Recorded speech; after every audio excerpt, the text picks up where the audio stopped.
During my daughter's 5th anniversary party, her father-in-law insulted me for 18 minutes in front of 400 guests. So, classic. You're in the wrong place. This isn't the place for someone like you. When I responded, my son-in-law slapped me right there in the middle of the ballroom. No one intervened. No one said a word. I stood there tasting the blood in my mouth, then led my daughter away. Out on the balcony, my phone rang. The screen lit up. It's time. I truly appreciate you spending your time here. Let's connect. Comment below. What city or country are you watching from? I'd love to hear from you. One important clarification. This account features imaginative elements added for narrative impact and educational value. Any parallels to specific people or settings are purely by chance. My focus is on the meaningful lessons within courage, family protection, and standing up against wrongdoing. They say you can measure a man's success by the company he keeps.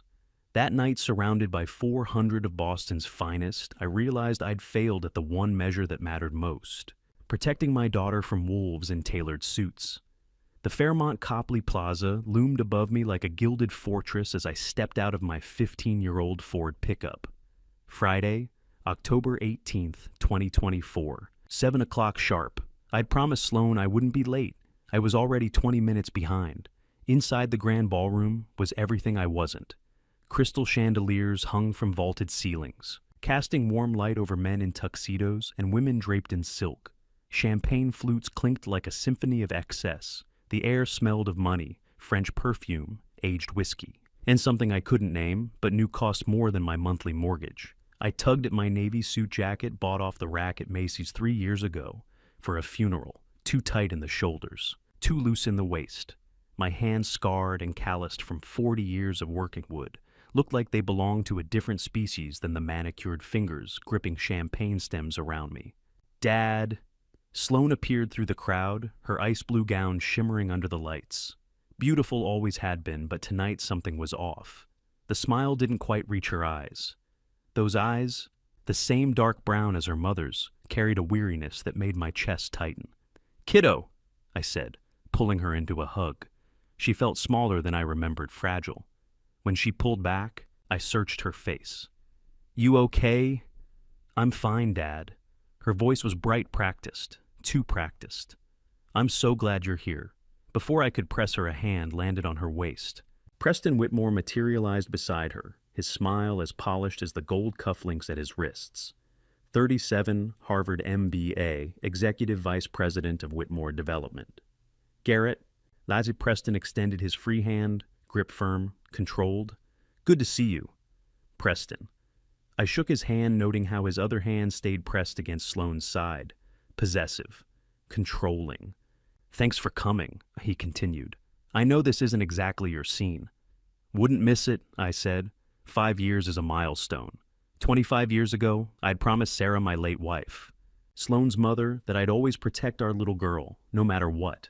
Standing there watching Preston's hand grip my daughter's waist like he owned her, I felt that promise weighing on me like a stone. The evening dragged on. I found a spot near the back, away from the venture capitalists Preston was schmoozing. A server offered champagne. I took it, but didn't drink. "You look like you'd rather be anywhere else." I turned. Bridget Murphy stood beside me, glass of red wine in hand. Early 30s, auburn hair pinned up. Emerald dress, Sloane's college roommate, now a successful event planner. "That obvious," I said. She smiled, but it didn't last. "You're not the only one." I followed her gaze. Sloane stood beside Preston at the head table, nodding politely as an older woman talked at her. Sloane's smile was frozen, her posture stiff. "She's not happy, Mr. Morrison," Bridget said quietly. "She hasn't been for a long time." My jaw tightened. "How long?" "At least a year, maybe longer. She doesn't talk about it, but I see it. The way she flinches when he raises his voice. The way she's stopped taking photos." That last part hit me. Sloane had been passionate about photography since she was a kid. Documentary work, capturing real people, real stories. I hadn't heard her mention a new project in months. Before I could respond, a microphone squealed to life. Preston stood at the front, champagne flute raised. "Ladies and gentlemen, thank you all for being here tonight to celebrate 5 incredible years with my beautiful wife, Sloane." Applause rippled through the crowd. I watched Sloane standing beside him, hands clasped. She wasn't smiling anymore. Preston's speech was polished, practiced full of the right words: partnership, gratitude, love. But his eyes were cold, clinical, like he was delivering a quarterly earnings report, not a tribute to the woman he'd vowed to cherish. When he finished, the room erupted in applause. He kissed her cheek, brief, performative. Then his hand slid back to her waist fingers, pressing just a little too hard. I looked away, my stomach turning. The night wore on. Then around 9:30 I saw him. Nathaniel Whitmore, 68, silver-haired, tailored charcoal suit that probably cost more than my truck. CEO and chairman of Whitmore Development. He moved through the crowd like a king surveying his kingdom, stopping to shake hands, clap shoulders, laugh at jokes I couldn't hear. Then his eyes landed on me. He changed course, cutting across the ballroom with the confidence that comes from never being told no. A few guests noticed their conversations tapering off. "Mr. Morrison," Nathaniel said, stopping a few feet away. His voice was smooth, cultured, laced with amusement or disdain. "Mr. Whitmore," I replied evenly. He smiled. "I don't believe we've had the pleasure of a real conversation. Preston tells me you still work with your hands." "I do." "How quaint." He sipped his scotch, gaze sweeping over my ill-fitting suit, my calloused hands, my scuffed shoes. "Woodworking, isn't it? Custom furniture, cabinetry. Ah, an honest trade. Respectable, I suppose, in its own way." The words were polite, but the subtext was clear. "You don't belong here." A few heads turned, conversations paused. Nathaniel's voice carried just enough to draw attention. "An event like this must be quite overwhelming for someone with your background," he continued. "All these people, all this excess. I imagine it's rather outside your experience." The trap was set. I could feel the eyes on me, curious, amused, pitying, waiting to see how the blue-collar father-in-law would react to being dressed down by Boston's elite. I met Nathaniel's gaze and held it. "You'd be surprised what I've experienced, Mr. Whitmore." His smile faltered just for a heartbeat. Then it returned sharper. "Well," he said, raising his glass, "here's to new experiences." He turned and walked away, leaving me standing in the center of a widening circle of silence. The wolves, I realized, weren't just circling my daughter. They were circling me, too. In 62 years, I'd been called worse than quaint. I'd been called a hick, a grease monkey, a grunt. I'd been dismissed, overlooked, underestimated. But when a man insults the work of your lifetime in front of 400 witnesses, he isn't just attacking you. He's testing whether you'll fight back. I should have walked away, but I didn't. It was 9:18 p.m. when Nathaniel Whitmore raised his scotch glass again, his smile widening like a predator who just tasted blood. "You know, Mr. Morrison," he continued, his voice carrying across the ballroom with practiced ease, "I've always admired manual labor. It's so honest, so straightforward. No need for strategy, no need for vision. Just you and your tools, building things for people who can afford them." A ripple of polite laughter spread through the nearby guests. I stood there, hands at my sides, feeling the weight of every eye in the room. "Don't let rich people make you feel small," Garrett Sarah had told me once, decades ago, when a banker had sneered at my loan application. "You're worth 10 of them." I held on to that memory like a lifeline. "Woodworking takes skill," I said evenly, "and patience. 2 things money can't buy." Nathaniel's smile didn't falter. If anything, it sharpened. Of course," he said, waving his glass dismissively. "I didn't mean to imply otherwise. It's just that, well, in my world, we create empires. We shape cities. We build legacies that outlast us." He paused, letting the words hang in the air. "What does a carpenter build? A table, a chair, something that gets replaced in a decade." More laughter. Louder this time. My jaw tightened. Across the room, I caught sight of Sloane. Her face was pale, her eyes wide with a mix of horror and helplessness. She took a step forward, but Preston's hand shot out, gripping her wrist. She froze. I looked back at Nathaniel. His expression was smug, triumphant. He was enjoying this. "I build things that last," I said quietly. "Things that matter to the people who use them. That's more than a lot of empires can say." The laughter stopped. A few heads turned, surprised. Nathaniel's smile thinned. "Touché," he said. Though his tone suggested he didn't mean it, he took a slow sip of his scotch, his eyes never leaving mine. "But let's be honest, Mr. Morrison. You and I both know why you're really here tonight." My stomach tightened.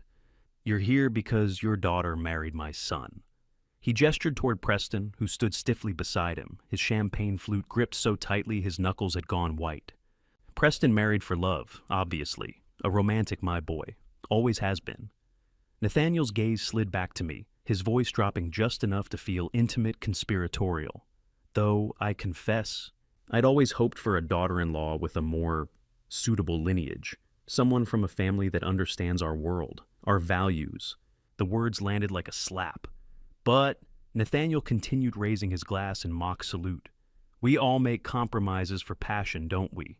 Preston wanted her, and who was I to stand in the way of true love?" Around us the crowd shifted uncomfortably. A few guests exchanged glances. Others stared at their drinks. No one spoke. I felt the heat rising in my chest crawling up my throat.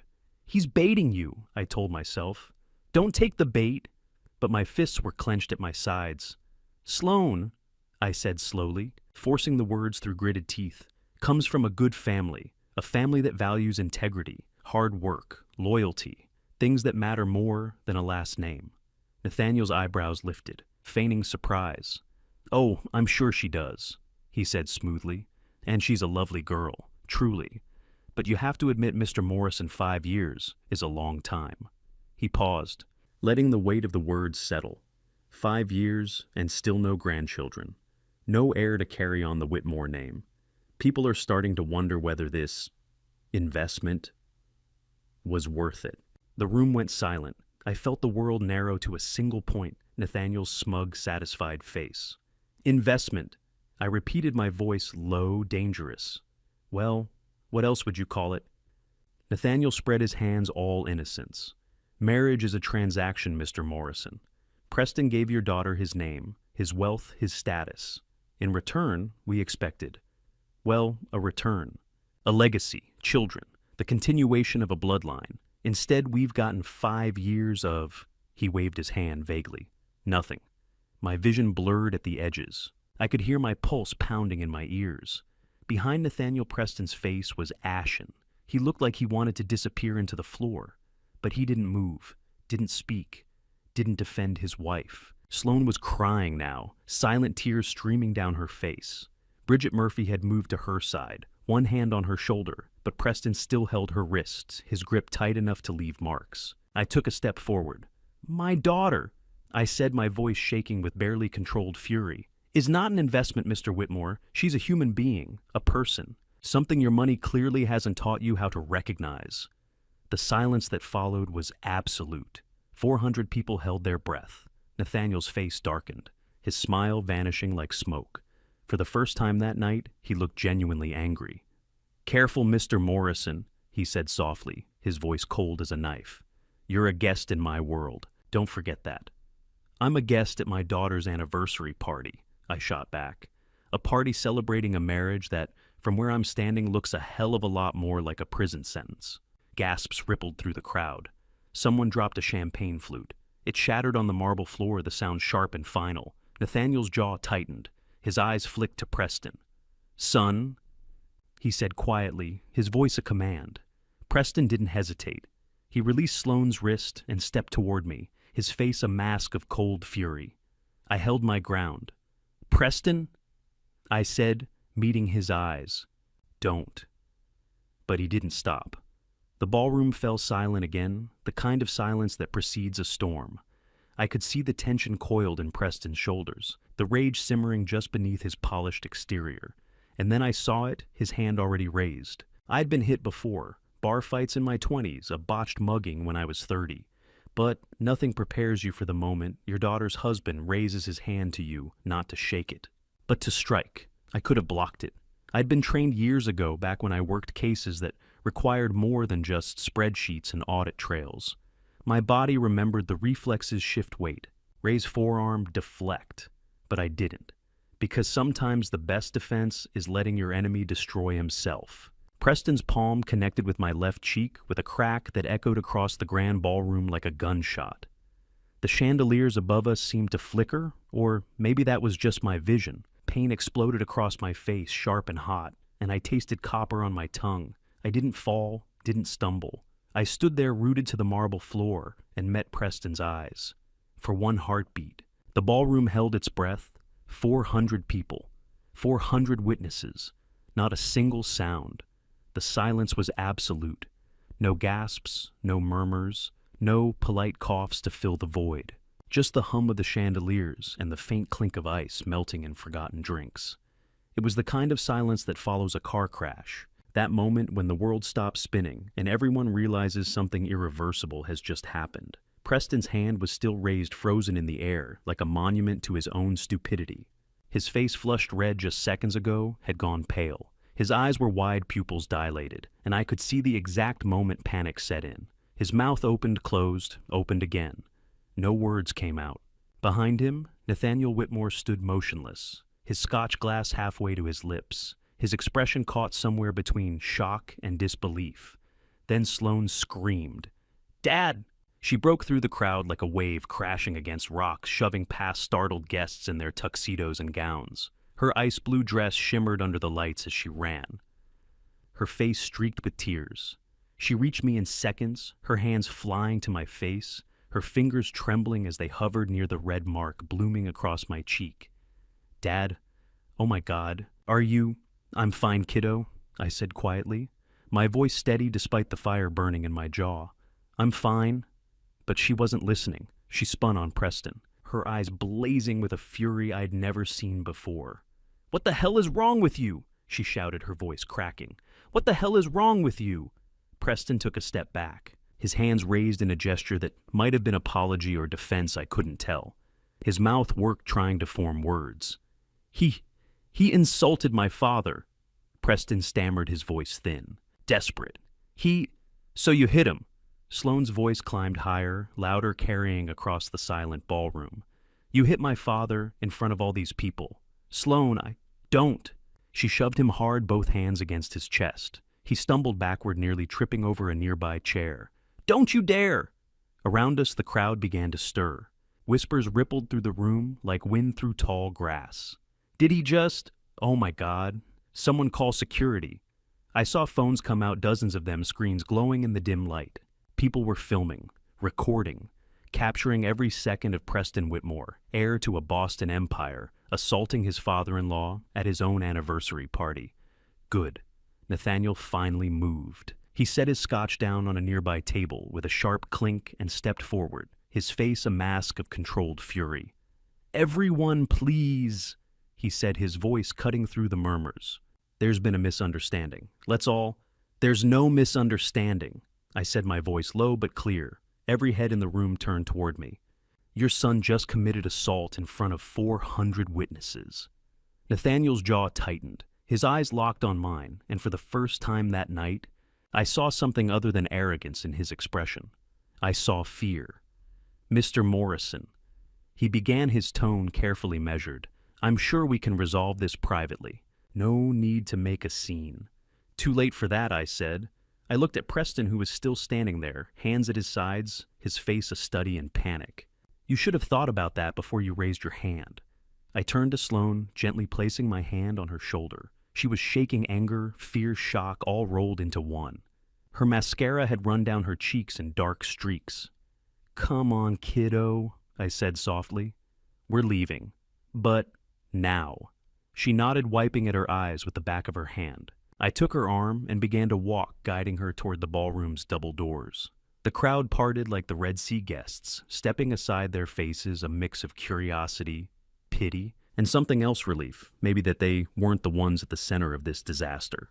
As we passed Nathaniel, I paused, just for a second, just long enough to lean in close, my voice barely above a whisper. "You just activated something you don't understand, Whitmore," I said. "Check the contracts." His eyes narrowed, confusion flickering across his face. But I didn't wait for a response. I kept walking, Sloane's arm in mine, my head held high, despite the throbbing pain in my cheek. We walked through the crowd, past the ice sculptures and the champagne towers, past the women in diamonds and the men in $1,000 suits, out onto the balcony where the October air hit us like a slap of reality. The cold bit at my skin, sharp and clean, washing away the heat of the ballroom. Sloane was trembling. My cheek burned like fire. And somewhere in my jacket pocket, my phone buzzed. I pulled it out. One text message from Mitchell Brennan. My lawyer, the man who'd helped me draft that clause 5 years ago. Brennan just saw the video. It's time. I looked at Sloane, her face pale in the glow of the city lights. Her eyes red-rimmed and exhausted. She looked so much like her mother in that moment, Sarah who'd made me promise to always protect our girl no matter what. 5 years. I'd waited 5 years for this moment, not because I wanted it to happen, but because I'd been prepared for it. I slipped the phone back into my pocket and put my arm around Sloane's shoulders. "It's going to be okay," I said quietly. "I promise." She looked up at me, tears streaming down her face. "How, Dad?" she whispered. "How is any of this going to be okay?" I smiled, just a little, despite the pain. "Because your husband just made the biggest mistake of his life," I said, "and we're going to make sure he pays for it." The drive from Back Bay to Dorchester took 20 minutes, but that night it felt like crossing between two different worlds. One built on marble and lies, the other built on wood and truth. My old Ford F-150 rumbled through the streets, its engine a low, steady hum that had always reminded Sloane of home. She sat in the passenger seat, silent, her hands folded in her lap. Her face turned toward the window. The city lights blurred past us. First the gleaming towers of Back Bay, all glass and steel and money, then the softer, dimmer glow of streetlights as we crossed into Dorchester, where the houses were smaller, older, built by people who worked with their hands. I didn't try to fill the silence, didn't ask if she was okay. I could see the answer in the way her shoulders hunched forward, the way her breath fogged the window, the way silent tears slipped down her cheeks and dripped onto her dress. Instead, I reached over and gently took her hand, just like I used to when she was a little girl, when I'd pick her up from school and she'd tell me about her day, sometimes with words, sometimes with silence. She squeezed my hand back, her grip, tight, desperate. We drove. The Morrison house sat on a quiet street lined with oak trees, their leaves just beginning to turn gold and orange in the October chill. It was a 2-story wood frame house, painted pale yellow with white trim, nothing fancy but solid. I had built most of the interior myself. Over the years, the cabinets in the kitchen, the bookshelves in the living room, the stairs that creaked on the 3rd step, no matter how many times I tried to fix them. The workshop was on the ground floor off to the side. Even now at 9 o'clock at night, I could smell the faint scent of sawdust and varnish drifting through the air as I unlocked the front door.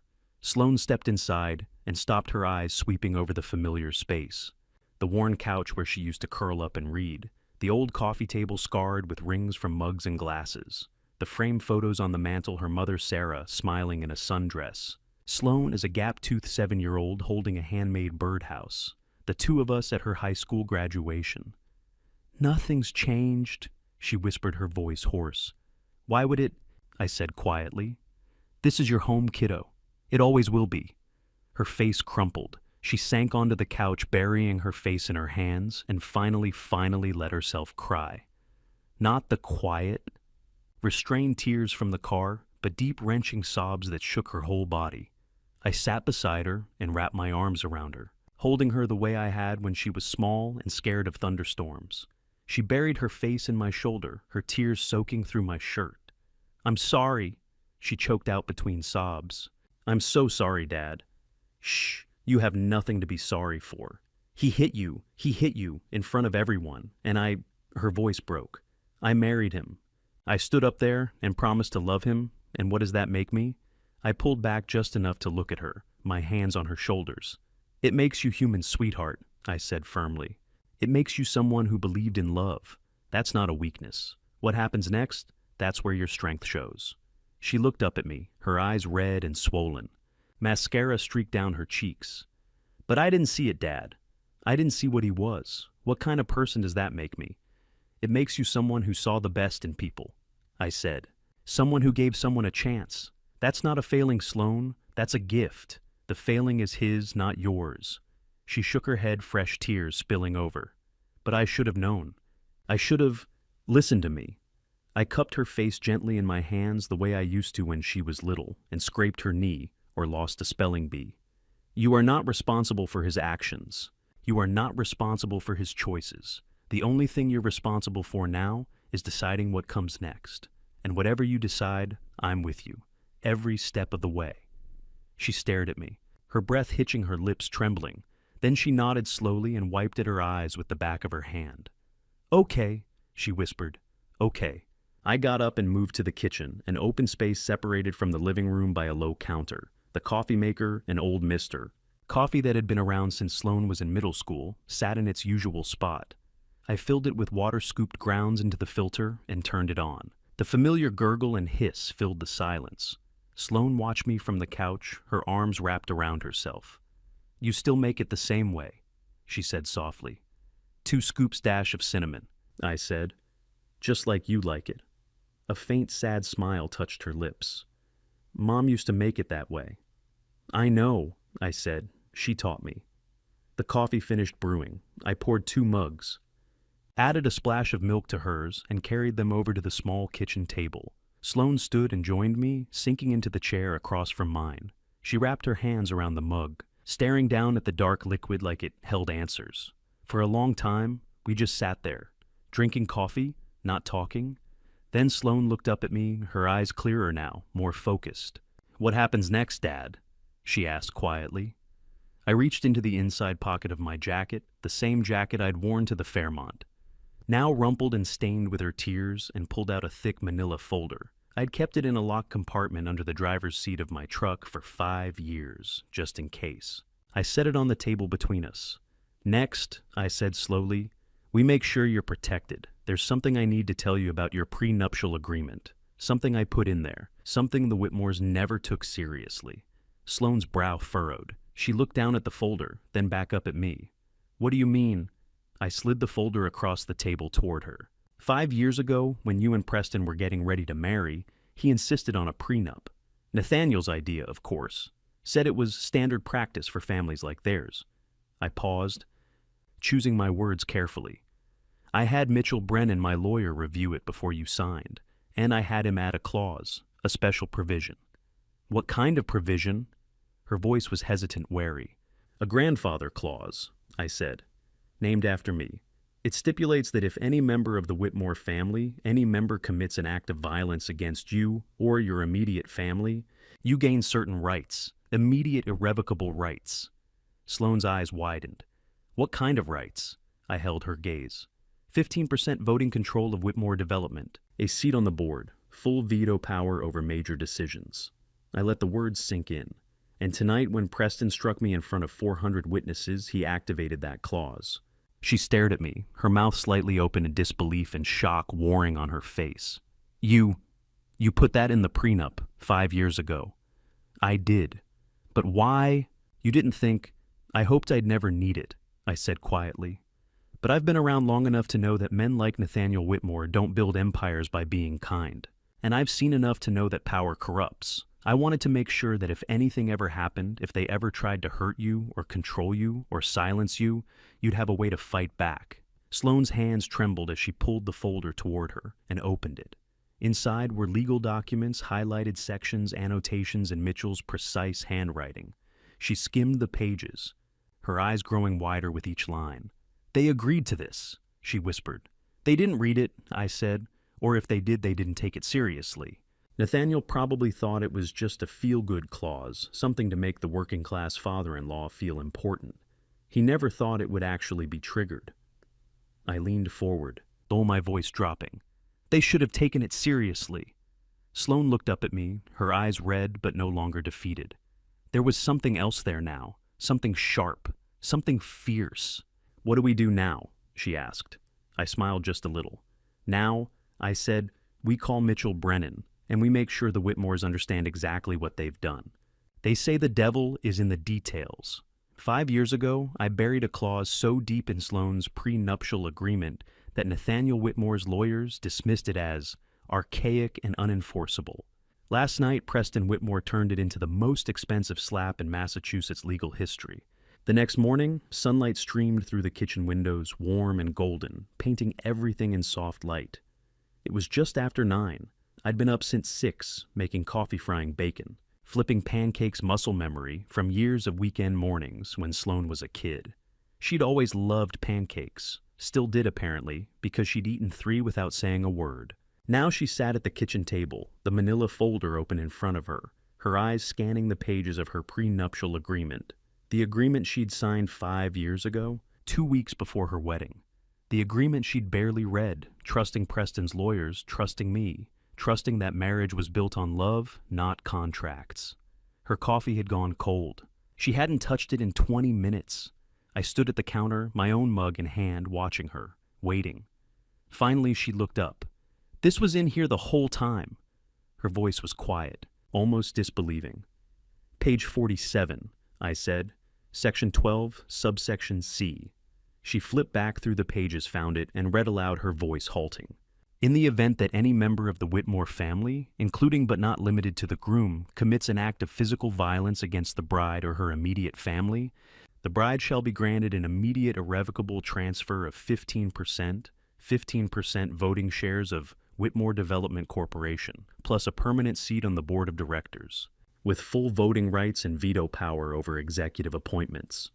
She stopped, stared at the words, then looked up at me, her eyes wide. 15%, she whispered. 15%. I confirmed. "Dad!" Her voice cracked. "Did you plan this? Did you use me as bait?" I set my mug down and pulled out the chair across from her, sitting slowly. "No," I said firmly. "I didn't plan for Preston to hit me. I didn't want it to happen. But I've been around long enough to know that men who grow up with power, men like Nathaniel, men like Preston, they don't always play by the rules. And I wanted to make sure that if anything ever went wrong, you'd have a way out, a way to protect yourself." "But you didn't tell me," she said, her voice rising. "You didn't tell me this was in here. I had no idea. If I'd told you, you would have taken it out," I said quietly. "You would have said, 'Dad, that's too much. That's not fair. Preston would never hurt me.' And you would have been right to think that. You should have been able to trust him, but I couldn't take that chance." Sloane's hands trembled as she set the papers down. "This isn't protection, Dad," she said, her voice shaking. "This is a weapon." I held her gaze. "Sometimes," I said, "protection is a weapon." 5 years ago, Mitchell Brennan and I sat on this same couch, a draft of the prenup spread across the coffee table.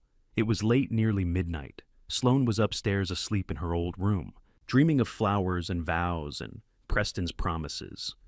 "They'll never agree to this," Mitchell had said, tapping the clause with his pen. "Nathaniel's lawyers will tear it apart. They'll call it punitive, unenforceable." "They'll agree," I said, "because they won't believe it matters." Mitchell raised an eyebrow. "You think Preston's going to hit you?" "I think men like Nathaniel Whitmore don't build empires by being kind," I said. "And I think sons raised by men like that learn to see the world in terms of power, control, dominance. Maybe Preston's different. Maybe he really loves Sloane, but if he's not..."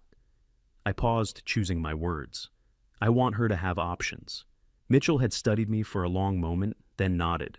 "All right," he said, "but if this ever gets triggered, Garrett, you need to be ready, because the Whitmores won't go down quietly." "I know," I'd said, and I did.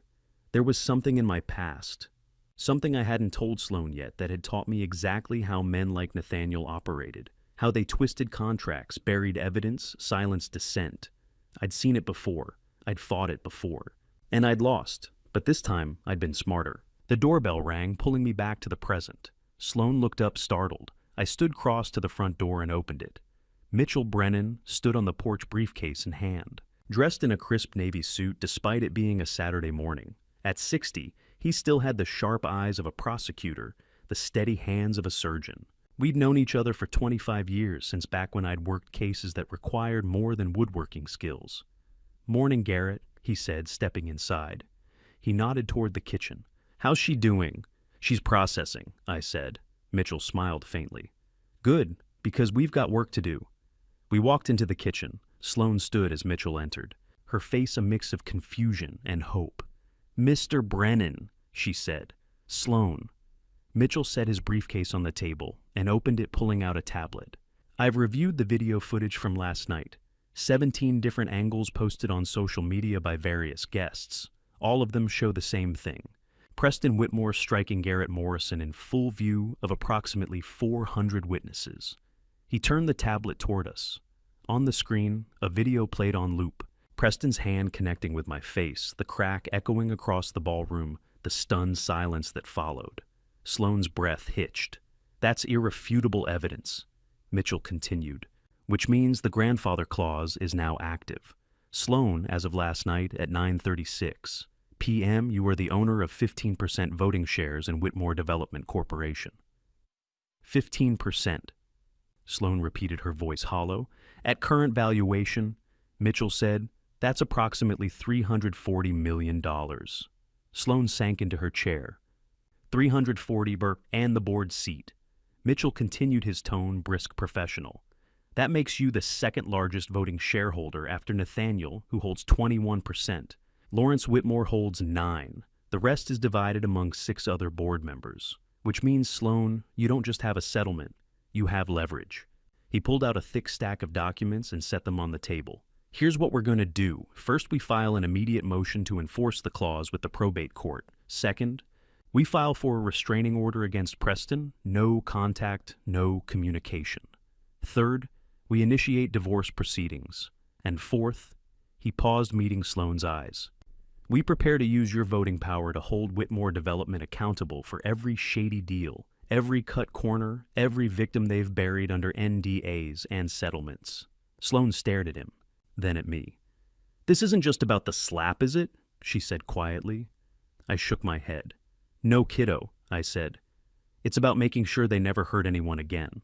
Mitchell tapped the tablet screen, pulling up another file. There's more, he said. We've got evidence of financial irregularities, construction site violations, and at least 2 incidents of workplace misconduct that were covered up. But we'll get to that later. Right now, the priority is securing your position. Once you have that board seat, you'll have access to internal records, audit reports, contracts, everything. Sloan's hands trembled as she picked up the documents. What do I do with it? She whispered. What do I do with all this power? I leaned forward, covering her hands with mine. You use it to dismantle their empire, I said, piece by piece, and you make sure they never hurt anyone else the way they hurt you. For the first time since last night, I smiled. Sloan looked at me, then at Mitchell, then back at the tablet screen, where Preston's hand struck my face over and over in an endless loop. Okay, she said, her voice steadier now. Okay, what's the first step? Mitchell smiled. The first step, he said, is making sure the Whitmores know exactly what they've activated. My phone buzzed on the counter. I glanced at the screen. Preston Whitmore. 15 missed calls. I picked it up, held it for a moment, then set it back down. He's starting to understand, I said. Sloan's eyes narrowed. Good. When a desperate man comes knocking at your door, you have 2 choices: let him in or make him beg on the porch. I chose the porch. I wanted the neighbors to see. At 3 o'clock that afternoon, I was standing at the kitchen sink, rinsing coffee mugs, when I heard the low rumble of an engine I didn't recognize. I looked out the window and saw it. A black Mercedes S-Class, glossy and pristine, rolling to a stop in front of my house like a sleek predator in the wrong habitat. In Dorchester, where Fords and Hondas lined the curbs, it stuck out like a tuxedo at a barbecue. Preston. I'd been expecting this. I set the mug down, dried my hands on a dish towel, and pulled my phone from my pocket. 2 missed calls from Mitchell Brennan, both in the last hour. I'd called him earlier, told him Preston might show up. Mitchell had advised me not to engage. Let him violate the restraining order, he'd said. Then we call the cops. But I had a different plan. I dialed a number I hadn't used in a while. It rang twice. Garrett. The voice on the other end was rough familiar. Tommy O'Brien, retired Boston PD, now working private security. We'd crossed paths years ago, back when I'd worked cases that required more than spreadsheets and audit trails. Tommy, I said, I need a favor. 2 of them, actually. 20 minutes later, 2 men in plain clothes stood at the edge of my front yard, arms crossed, watching. Ex-cops, both of them guys who owed me. They didn't say a word. Didn't have to. Their presence was enough. I also slipped my phone into my shirt pocket screen, facing out, camera recording. Massachusetts was a 2-party consent state, but Preston had already violated the restraining order by showing up here. If things went south, I wanted evidence. Upstairs, Sloan stood at her old bedroom window curtains, half drawn. I could see her silhouette motionless, watching. Preston climbed out of the Mercedes, dressed in a charcoal suit that probably cost more than my truck. His tie was loose, his hair slightly disheveled, unusual for him. He looked like a man who hadn't slept. Good. He walked up the driveway slowly, his eyes scanning the house, then landing on me as I stepped out onto the porch. I didn't go down the steps, didn't meet him halfway. I stayed on my porch on my territory and made him come to me. He stopped at the bottom of the steps, hands in his pockets, his face a careful mask of contrition. "Garrett," he said, his voice low-measured. "Can we talk?" "We're talking," I said. He glanced at the two men standing at the edge of the yard, then back at me. "Privately, no." His jaw tightened. For a moment the mask slipped and I saw a flicker of anger in his eyes. Then it was gone, replaced by something softer, rehearsed. "I came to apologize," he said. "What I did last night, it was inexcusable. I lost my temper. I wasn't myself. He stopped, swallowed. "I'm sorry, Garrett. I'm truly sorry." I didn't move, didn't speak, just stared at him. He shifted his weight uncomfortable under my gaze. "I know I hurt you. I know I hurt Sloan, but we can fix this. We don't have to destroy our family over one mistake." "One mistake," I repeated flatly. "Yes." He took a step forward, his voice gaining urgency. "One moment of anger, that's all it was. I've already spoken to a therapist. I'm committed to changing, to being better. Oh, for Sloan, for us." "There is no us, Preston," I said quietly. "Not anymore." His face darkened. "You don't get to decide that." "You're right," I said. "I don't. Sloan does. And she's made her decision." "She's confused," Preston said quickly. "She's upset. She's not thinking clearly. If I could just talk to her—" "No." The word landed like a hammer. Preston flinched. "No," he repeated, his voice rising. "She's my wife, Garrett. I have a right." "You have no rights," I cut in. "Not anymore. You signed them away the moment you raised your hand to me. You activated a clause in your prenuptial agreement. Sloan now owns 15% of Whitmore Development. She has a board seat. And as of this morning, there's a restraining order with your name on it. You're not supposed to be here. You're not supposed to contact her. You're not supposed to come within 500 feet of her." Preston's face went pale, then red, then something colder. "You think you're clever?" he said, his voice low, dangerous. "You think you've won." "I think I've protected my daughter," I said. "You've trapped her," Preston snapped. "You've poisoned her against me, turned her into a pawn in your little game." I took a step forward, my hands steady at my sides. "This isn't a game, Preston. This is my daughter's life, and you've proven in front of 400 witnesses that you're not fit to be part of it." His face twisted. The mask was gone now, torn away like paper. "You don't know what you're starting," he said, his voice shaking with barely controlled rage. "My father will crush you. We'll take everything. Your business, your licenses, your house. We'll bury you so deep you'll never see daylight again." "Try," I said simply. "But every move you make, I'll be 3 steps ahead, because unlike you, Preston, I've spent 5 years preparing for this." He stared at me, breathing hard. Then he laughed a sharp, bitter sound. "She's my wife," he said, his voice cracking. "She belongs to me." I felt something cold settle in my chest. "She's my daughter," I said quietly, "and she belongs to herself. Now get off my property before I call the police for trespassing." For a moment, Preston didn't move. He just stood there staring at me, his chest heaving, his fists clenched at his sides. Then slowly he turned and walked back toward the Mercedes. But before he got in, he stopped, looked up, at the second-floor window, at Sloan. She was still standing there, half hidden behind the curtain.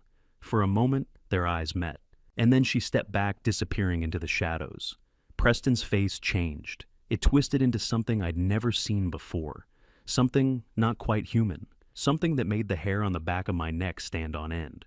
"You're making a mistake, old man," he said, his voice low, venomous. "A very expensive mistake." He climbed into the Mercedes, slammed the door, and drove off. I stood there on the porch watching the car disappear down the street, my heart pounding. Tommy O'Brien walked over, hands in his pockets. "You good?" he asked. I nodded. "Yeah, thanks for coming. Anytime?" He glanced down the street where the Mercedes had vanished. "That guy's got bad energy, Garrett. Watch yourself." "I will." Tommy and his partner left. I stood there for a moment longer, then pulled my phone from my pocket. The video was still recording. I stopped it. Saved it, sent it to Mitchell Brennan with a single text. "He violated the restraining order. Here's proof." Then I went inside. Sloane was standing at the bottom of the stairs, her arms wrapped around herself. Her face was pale, but her eyes were clear. "Are you okay?" she asked. I crossed the room and pulled her into a hug. "I'm fine, kiddo," I said. "Are you—" She didn't answer right away. Then quietly she said, "I don't love him anymore. Dad, I don't think I have for a long time." I held her tighter. "Good," I said, "because he doesn't deserve you." She pulled back, looked up at me. "What happens now?" I thought about Preston's face, that twisted, inhuman expression, the way he'd looked at her. "Now," I said, "we make sure he can't hurt you. Ever." That night I couldn't sleep. I kept replaying that moment in my mind. Preston looking up at Sloane's window, his face contorting into something monstrous. This wasn't just about money or pride anymore. This was about control, and Preston Whitmore didn't give up control easily. Every man has a past he'd rather not explain. Mine involved federal badges, offshore accounts, and the kind of people who smile while calculating how to destroy you. Sloane had never asked. That night she did. That evening after dinner, leftover pancakes and coffee because neither of us had much appetite, I went down to the workshop. It was my refuge, the place where I could think, where the world made sense again. Wood didn't lie. Wood didn't manipulate. You treated it with respect, and it gave you something beautiful in return. I was sanding a table I'd been working on for weeks, a walnut dining set for a client in Cambridge. The repetitive motion back and forth, grain by grain, helped clear my head. The workshop smelled of sawdust and varnish, familiar and grounding. The overhead light cast a warm yellow glow, softening the edges of the room. I heard footsteps on the stairs. Then Sloane appeared in the doorway, arms wrapped around herself, still wearing the same clothes from this afternoon. She looked smaller somehow, younger. She crossed the room and hoisted herself up onto the workbench, legs dangling just like she used to do when she was 10 years old, and wanted to talk to me while I worked. Back then, she'd ask me about school, about friends, about whether I thought the world was fair. I'd answer as honestly as I could, sanding wood, while she swung her feet and listened. Tonight, she didn't swing her feet. "Dad," she said quietly, "how did you know I didn't stop sanding? Know what, kiddo? How did you know to put that clause in the prenup? How did you know it would work?" I paused, the sandpaper still in my hand. Then I set it down on the table and looked at her. "Because I've seen men like Nathaniel before," I said, "and I know how they think."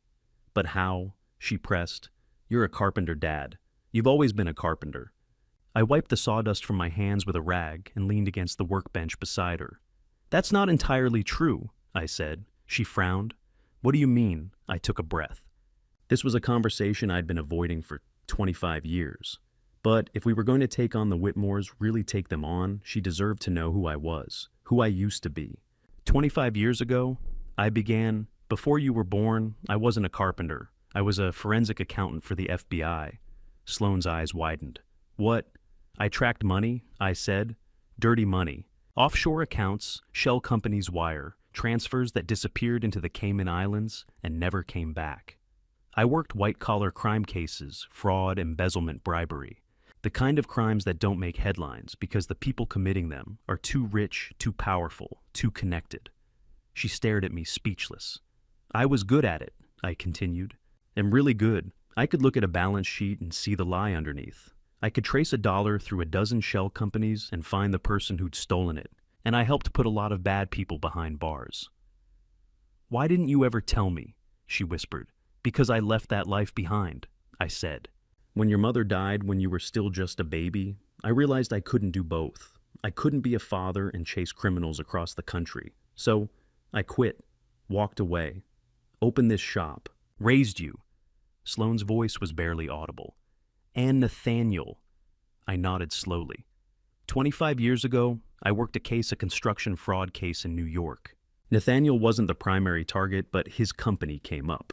Whitmore Development had connections to a contractor who was laundering money through building projects. We couldn't prove Nathaniel was directly involved, but I saw the patterns. The way he structured deals, the way he buried liabilities, the way he made problems disappear. I paused, choosing my words carefully. "Men like Nathaniel," I said, "they don't just break the law, they bend it. They find the loopholes, the gray areas, the fine print. They hire lawyers who are smarter than prosecutors, and they smile the whole time because they know they're untouchable." Sloane's hands gripped the edge of the workbench. So when I told you I was going to marry Preston, I suspected, I admitted, so I did some digging. Not a full investigation, I didn't have the resources for that anymore, but enough to know the Whitmores were dangerous. Enough to know Preston was his father's son. "Why didn't you stop me?" Her voice cracked. "Because you were in love," I said gently. "And I couldn't prove anything. I couldn't show you hard evidence. All I had were instincts, patterns, suspicions. And I knew that if I tried to stop you, you'd resent me. You'd marry him anyway. Just to prove I was wrong." She looked down at her hands. "So, you put that clause in the prenup." "I gave you an exit strategy," I said. "If Preston turned out to be a good man, you'd never need it. The clause would sit there buried in the fine print, harmless. But if he turned out to be like his father," I met her eyes, "then you'd have a way out. That clause wasn't a trap for them, Sloane. It was a parachute for you." For a long moment she said nothing, then quietly, "You've been protecting me my whole life, even from things I didn't know existed." "That's what fathers do," I said. She wiped at her eyes, then looked up at me, her expression shifting from sadness to something harder, sharper. "Dad," she said slowly, "if you know how to investigate people like them, can you find evidence? Evidence of what they've really done?" I picked up the sandpaper again, more to give my hands something to do than anything else. "I can," I said. "But once we start down that road, there's no going back. They'll come after us with everything they have. Legal teams, private investigators. They'll try to bury us." Sloane slid off the workbench and stood in front of me, her arms crossed, her jaw set. My little girl, who used to be afraid of thunderstorms, was looking at me with eyes of steel. "Good," she said. "Let them come.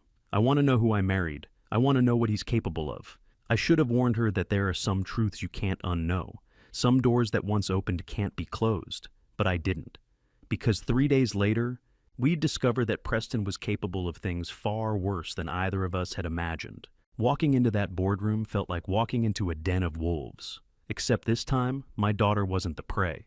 She was the one holding the gun. Friday, October 25th, 10 a.m., Whitmore Development, tower to 45th floor. The boardroom was everything you'd expect from a company worth billions. Floor-to-ceiling windows overlooking Boston Harbor.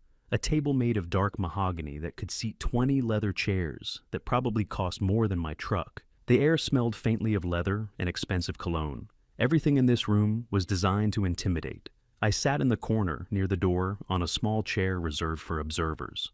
I wasn't a board member, I had no voting rights. But Mitchell had arranged for me to attend as Sloane's advisor, a technicality that Nathaniel couldn't refuse without looking petty. Sloane sat at the table 3 seats from the head, her hands folded in front of her. She wore a navy suit, Mitchell's idea, and her hair was pulled back in a tight bun. She looked older than 33, more composed, but I could see the tension in her shoulders, the way her knuckles were white where her hands pressed together. The night before, Mitchell and I had coached her. "Don't explain," I'd told her. "Don't apologize, just vote." She'd nodded, but I'd seen the fear in her eyes. This was her first board meeting. Her first time sitting at a table with people who'd spent decades in boardrooms, people who knew how to wield power like a scalpel. Nathaniel sat at the head of the table, exactly where you'd expect. He looked older than he had a week ago, his face gaunt, his eyes shadowed, but his posture was still rigid, still defiant. He wore a charcoal suit and a red tie, the colors of power. He glanced at Sloane, once his expression cold, then looked away. Preston stood against the far wall, arms crossed. He wasn't a board member, he had no voting rights, but as EVP, he was permitted to observe. He stared at Sloane with a mix of fury and something else. Hurt, maybe, or betrayal. It didn't matter. He was a threat, and I watched him like a hawk. Lawrence Whitmore sat 4 seats down from Nathaniel, directly across from Sloane. He was calm, composed, dressed in a gray suit that looked understated, but probably cost $5,000. He caught my eye and nodded once. We'd spoken on the phone 2 days ago. He'd proposed the no-confidence vote, not out of loyalty to Sloane or because he cared about justice. He wanted Nathaniel's job, and Sloane's 15% gave him the leverage to take it. The other 12 board members filed in old money, most of them. 7 men in their 60s, 3 in their 50s, 2 women in their early 50s, and 1 in her late 40s. They nodded politely to Sloane, their faces carefully neutral. Mitchell had briefed me on each of them. Most were investors, silent partners, who cared more about stock prices than ethics. 3 were Nathaniel loyalists. The rest were pragmatists who'd vote whichever way the wind blew. At exactly 10:00 a.m., the meeting began. Lawrence cleared his throat. Thank you all for coming on such short notice. I'll get straight to the point. I'm calling for a vote of no confidence in Nathaniel Whitmore as CEO and chairman of Whitmore Development Corporation. A murmur rippled through the room. Nathaniel's jaw tightened, but he didn't speak. Lawrence continued, his voice steady. Over the past week, a series of public events, have severely damaged this company's reputation.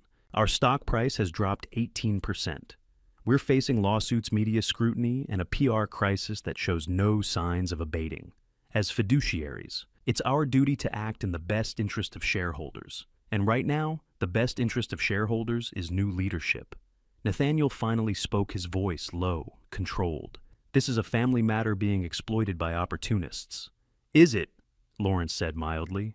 Because from where I'm sitting, it looks like a criminal matter. Your son assaulted a man in front of 400 witnesses.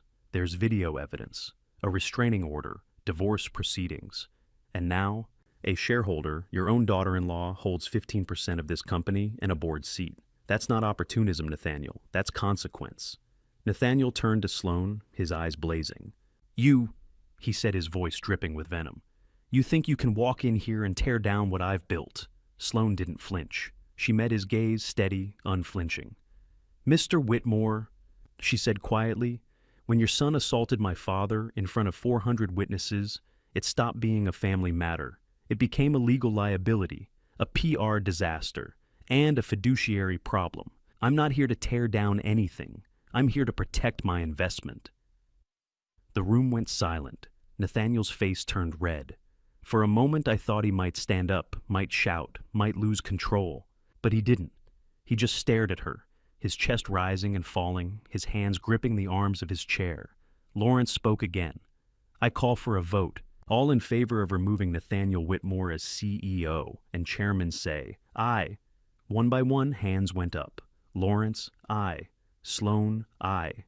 Her voice didn't waver. The woman in her late 40s, aye. 2 of the men in their 60s, aye, aye. It went on. 12 votes in favor. 3 voted against Nathaniel's loyalists, old friends who owed him their fortunes. But 12 was more than enough. The motion passes, Lawrence said. Nathaniel Whitmore is hereby removed as CEO and chairman effective immediately. I nominate myself as interim CEO, pending a full search for permanent leadership. Another vote. 11 in favor, 4 abstentions. It was done. Nathaniel stood slowly, his face a mask. He didn't say a word. He just turned and walked toward the door. Preston pushed off the wall and followed. But before he reached the door, he stopped and turned back. His eyes locked on Sloan. You'll regret this, he said quietly. Not a shout, not a threat screamed across the room, just a cold, quiet promise. Then he left. We walked out of the building in silence. Sloan's face was pale, but her jaw was set. She'd done it. She'd sat in that room, face down Nathaniel Whitmore, and voted him out. Mitchell was waiting for us in the lobby. He pulled me aside, his expression grim. Garrett, he said quietly, the company's ethics committee has decades of reports. If Sloan has board access now, she can request files. And, I said, there's something from 2017, Mitchell said. A construction accident. 2 workers died. The report was sanitized, buried. But if Sloan digs, she'll find it. My blood ran cold. Get me that file, now. Mitchell nodded. I'll have it by tonight. That night, Sloan would open a file that changed everything. Because this wasn't just about our family anymore. It was about the bodies the Whitmores had buried literally to build their empire. They say every empire is built on bones. That morning, sitting at the kitchen table with a yellowed file marked Case 2017-447. I knew exactly how many bones the Whitmores had used to build theirs. Saturday morning, October 26th. The kitchen was quiet, just me and Sloan, coffee on the stove, weak autumn sunlight filtering through the window. Mitchell had delivered the file last night, around 10. I'd stayed up reading it, rereading it, cross-referencing names and dates. By 3 in the morning, I'd known 2 things. First, that this was worse than I'd imagined. And second, that Sloan needed to see it. Now she sat across from me, her hands wrapped around a mug of coffee she hadn't touched. The file lay between us, still closed. "Dad," she said quietly, "you look like you haven't slept."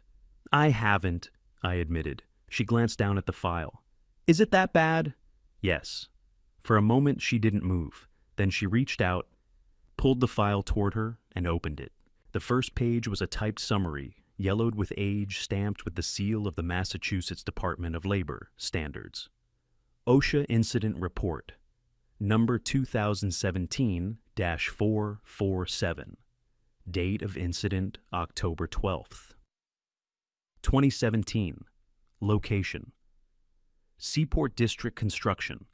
Site parcel: 3B contractor, Whitmore Development Corporation. Type of incident, trench collapse. Casualties: 2-2. Sloane's eyes scanned the page. I watched her face, saw the moment the words registered. 2 casualties, she whispered.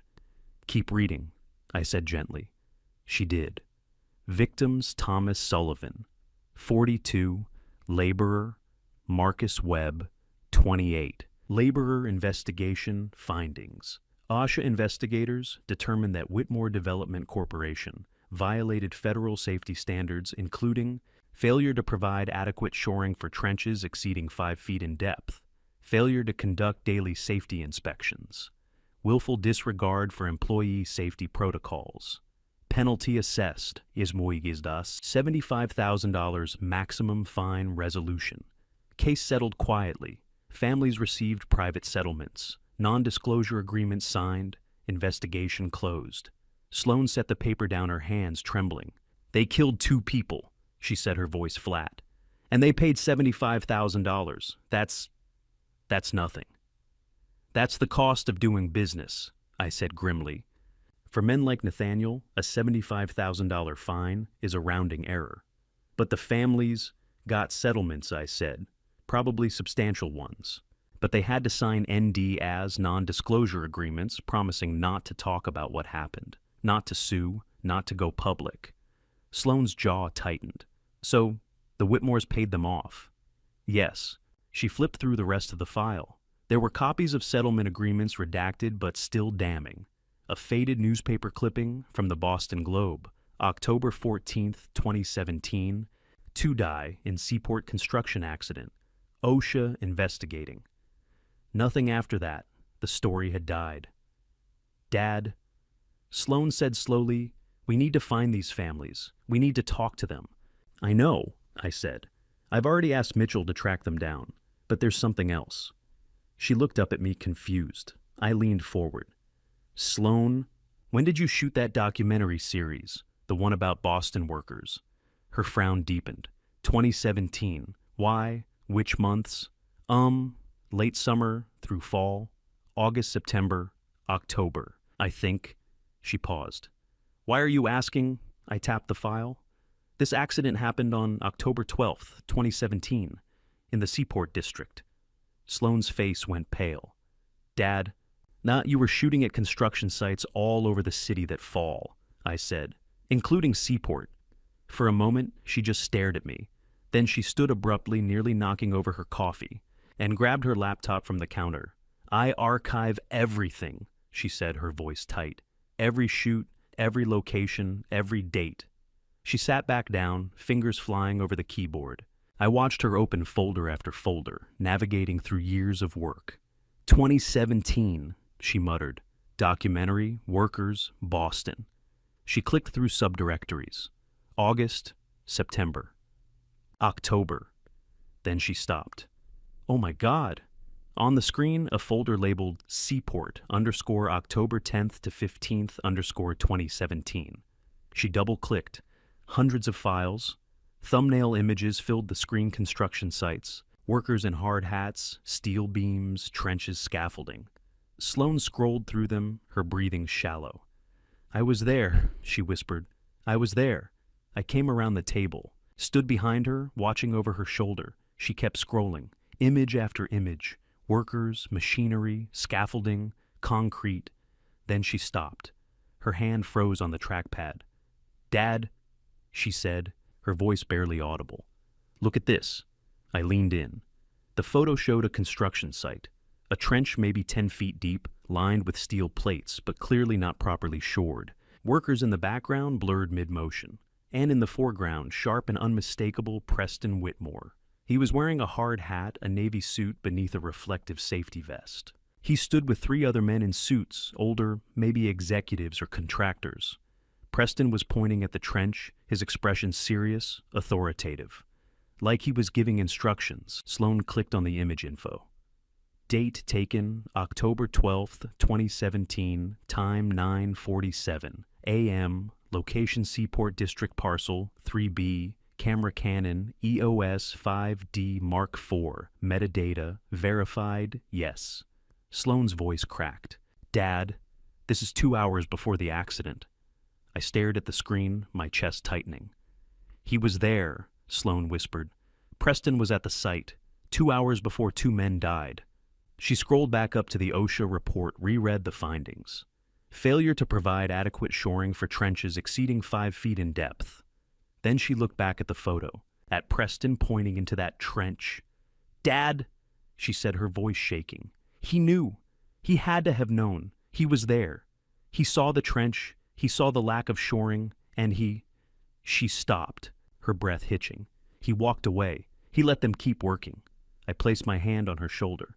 Sloan, I took this picture, she said, her voice rising. I was there. I photographed my husband at the scene of a crime he helped commit. And I've had this evidence for 7 years without knowing. She covered her mouth with her hand, tears spilling down her cheeks. I could have stopped him, she whispered. If I'd known, if I'd seen. You couldn't have known, I said firmly. You were a photographer doing your job. You didn't know what was going to happen. But I should have. No. I crouched beside her, making her look at me. You were 26 years old taking pictures for a documentary. You weren't an OSHA inspector. You weren't a safety engineer. You had no way of knowing that trench was dangerous. And even if you had, Preston wouldn't have listened. Men like him never do. She wiped at her eyes, her jaw setting. But I have the proof now. Yes, I said quietly. You do. She turned back to the laptop, her hands steadying. How many more photos are there? I don't know, I said, but we're going to find out. For the next hour, we went through every image in that folder. There were over 300 photos. Most were innocuous workers welding pouring concrete framing walls. But 17 of them showed Preston, at the site, pointing, talking, standing beside men who looked like contractors or site managers. And in 3 of them, the trench was visible in the background.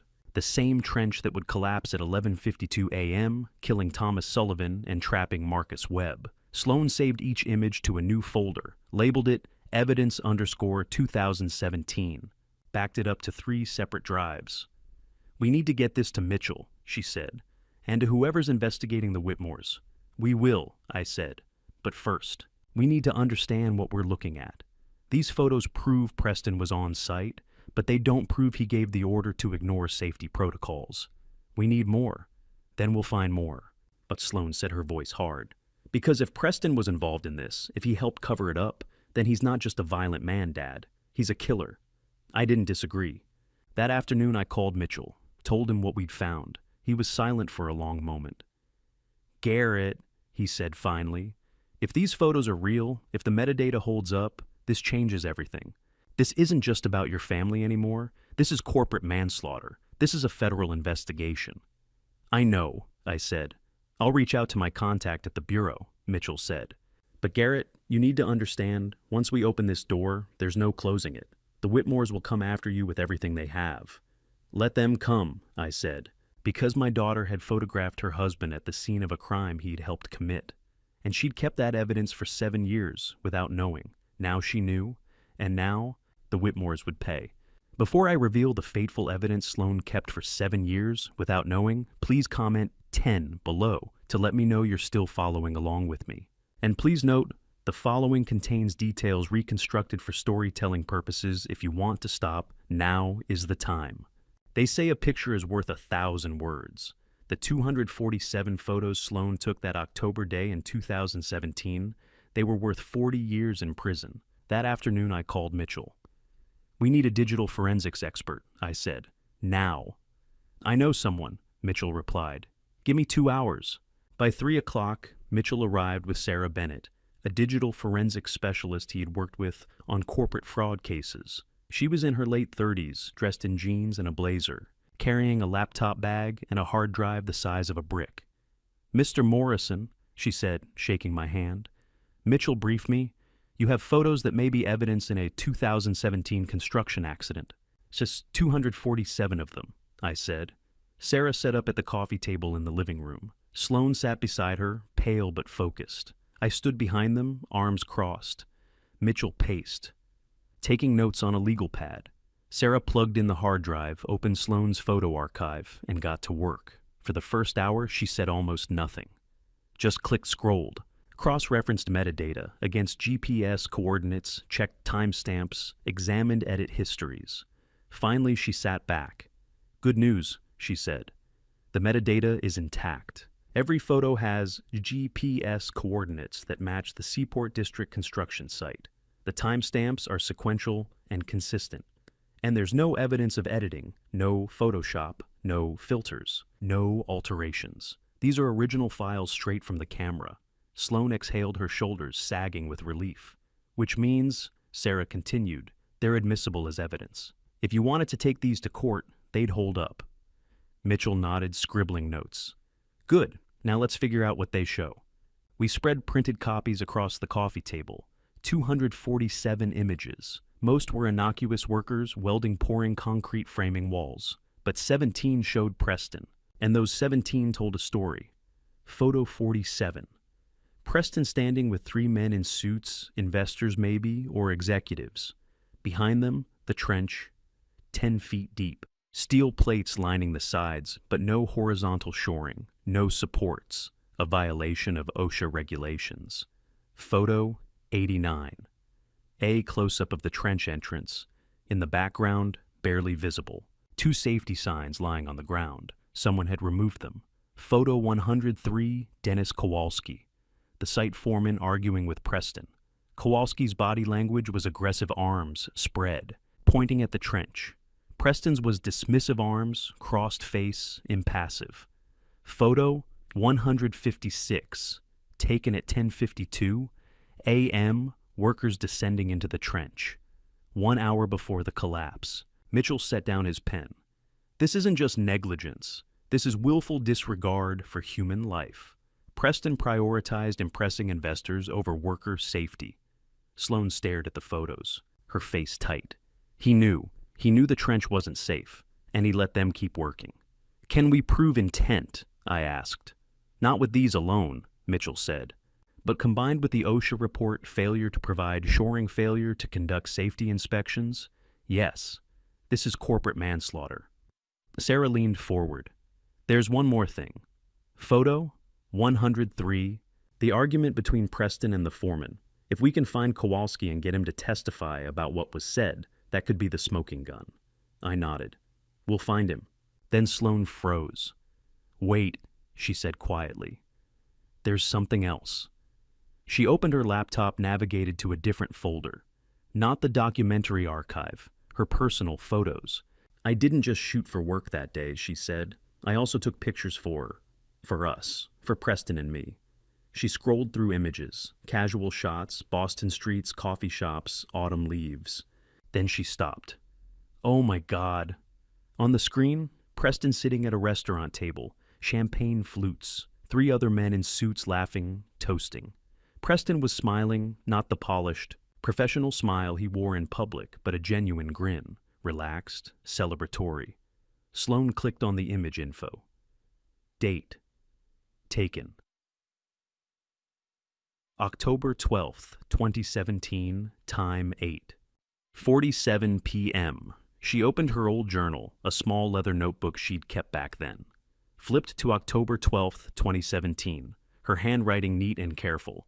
Preston celebrating the Seaport deal tonight. He said it was a complicated day, but the deal closed successfully. Investors are thrilled. He's so proud. Sloane's hands trembled. He celebrated.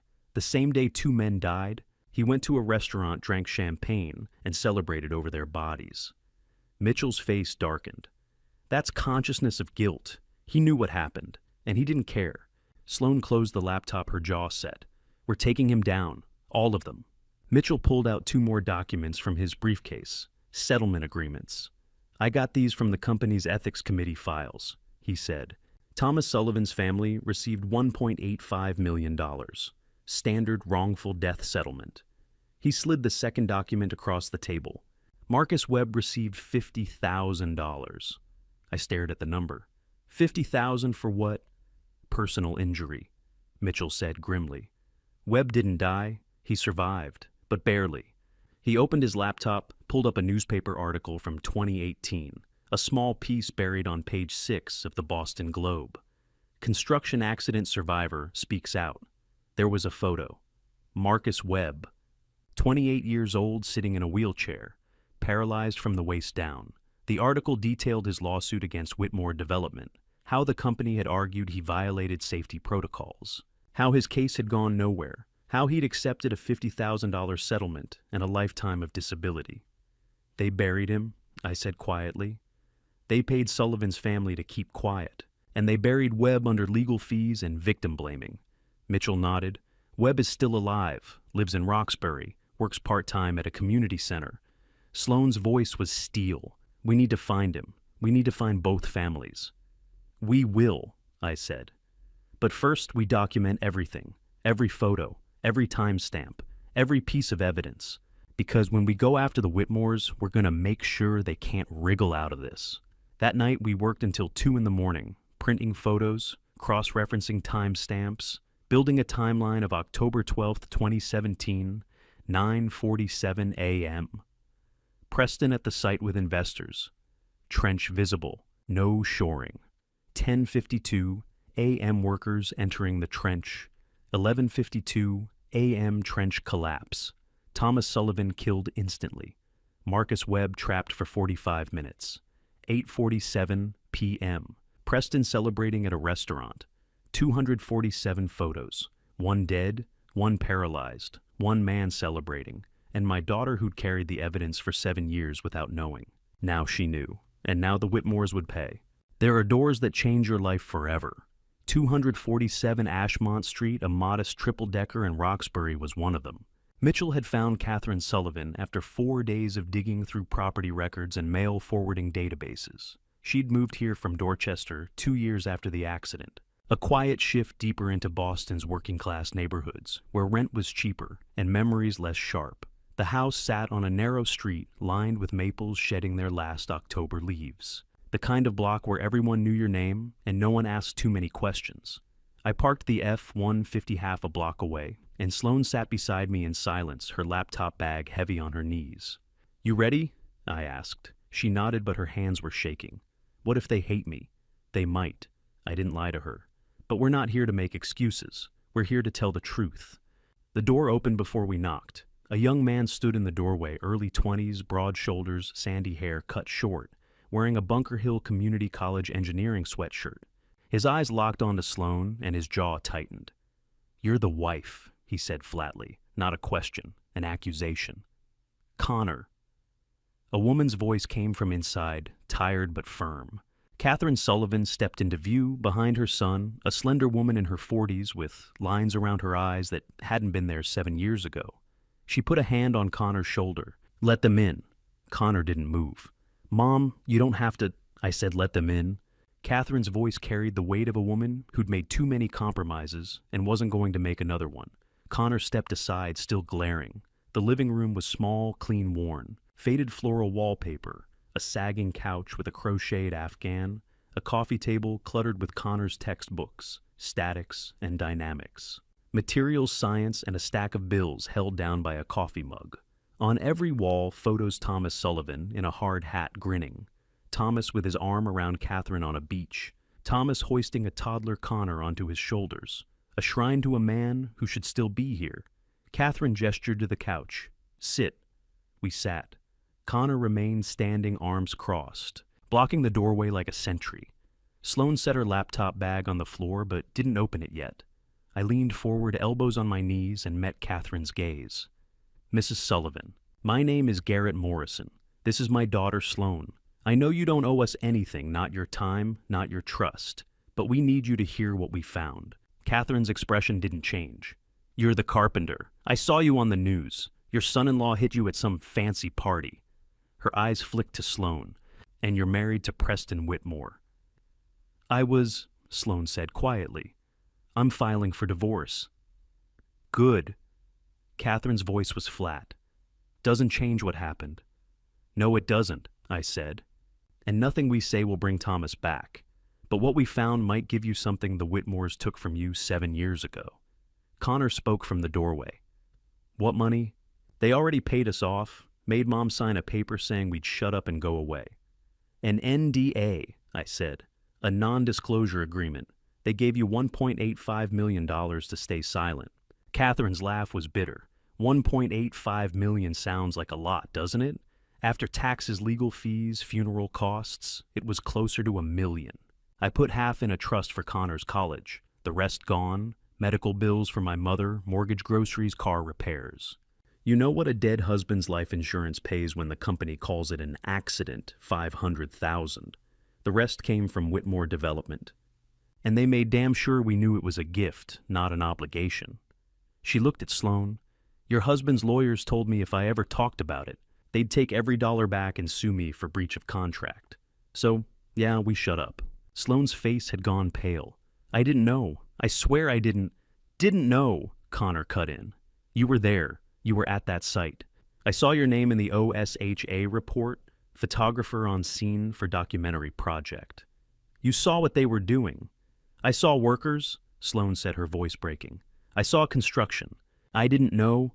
She stopped, swallowed, opened her laptop with trembling hands. I didn't know what I'd photographed until 3 days ago. She turned the screen toward Catherine and Connor. Photo 47. Preston Whitmore in a yellow hard hat, pointing at an open trench, 3 men in suits beside him, no shoring visible in the frame. Metadata. In the corner.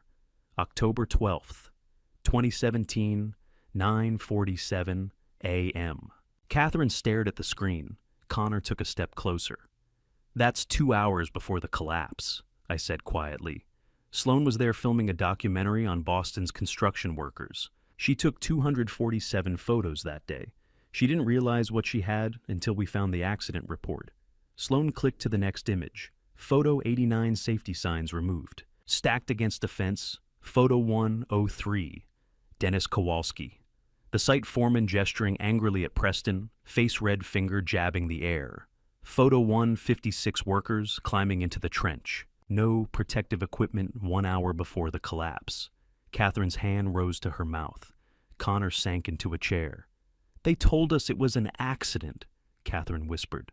OSHA said violations, but the report was sanitized. Whitmore paid a $75,000 fine, and it disappeared.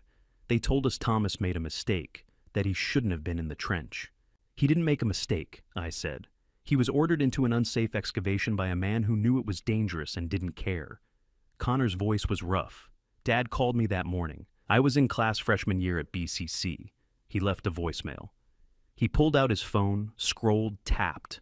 A crackling recording filled the room, a man's voice strained and urgent. Connor, it's Dad. Listen, if something happens today. This job isn't safe. The trench has no shoring, and they're pushing us to finish by noon. I told Kowalski it's not right. But he says Whitmore's breathing down his neck about deadlines. I'm scared, buddy. I love you. Tell your mom I love her. I gotta go. The recording ended. Catherine was crying silently. Sloan had her face in her hands. I saved that voicemail for 7 years, Connor said, his voice shaking. I listened to it every year on October 12th. Every year I wanted to do something.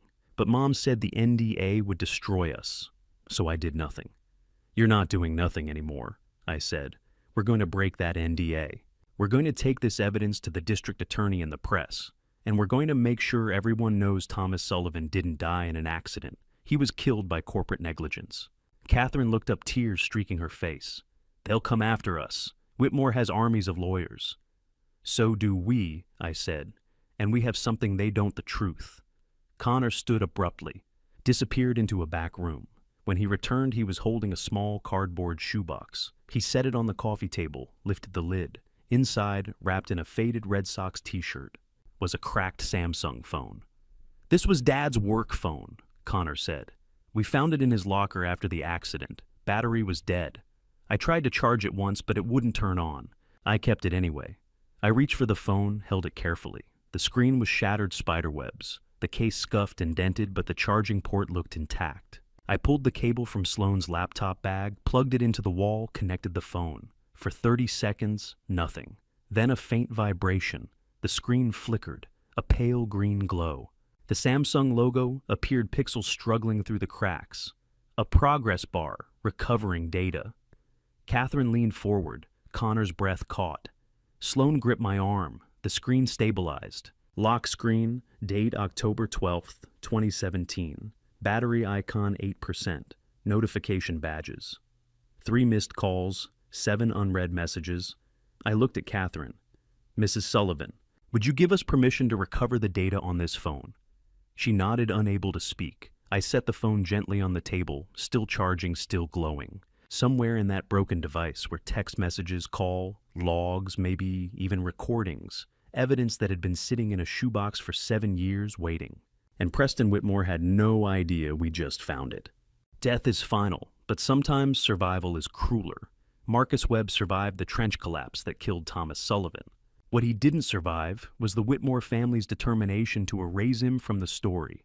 Mitchell had found Marcus living in a ground-floor apartment in Roxbury, one of those subsidized units with wheelchair ramps and grab bars mandated by the Americans with Disabilities Act. I drove there alone on Friday afternoon. Sloane was still processing the meeting with Catherine and Connor, and I didn't want to overwhelm Marcus with too many faces. Mitchell had warned me. He's cooperative but broken. 7 years of fighting the system will do that.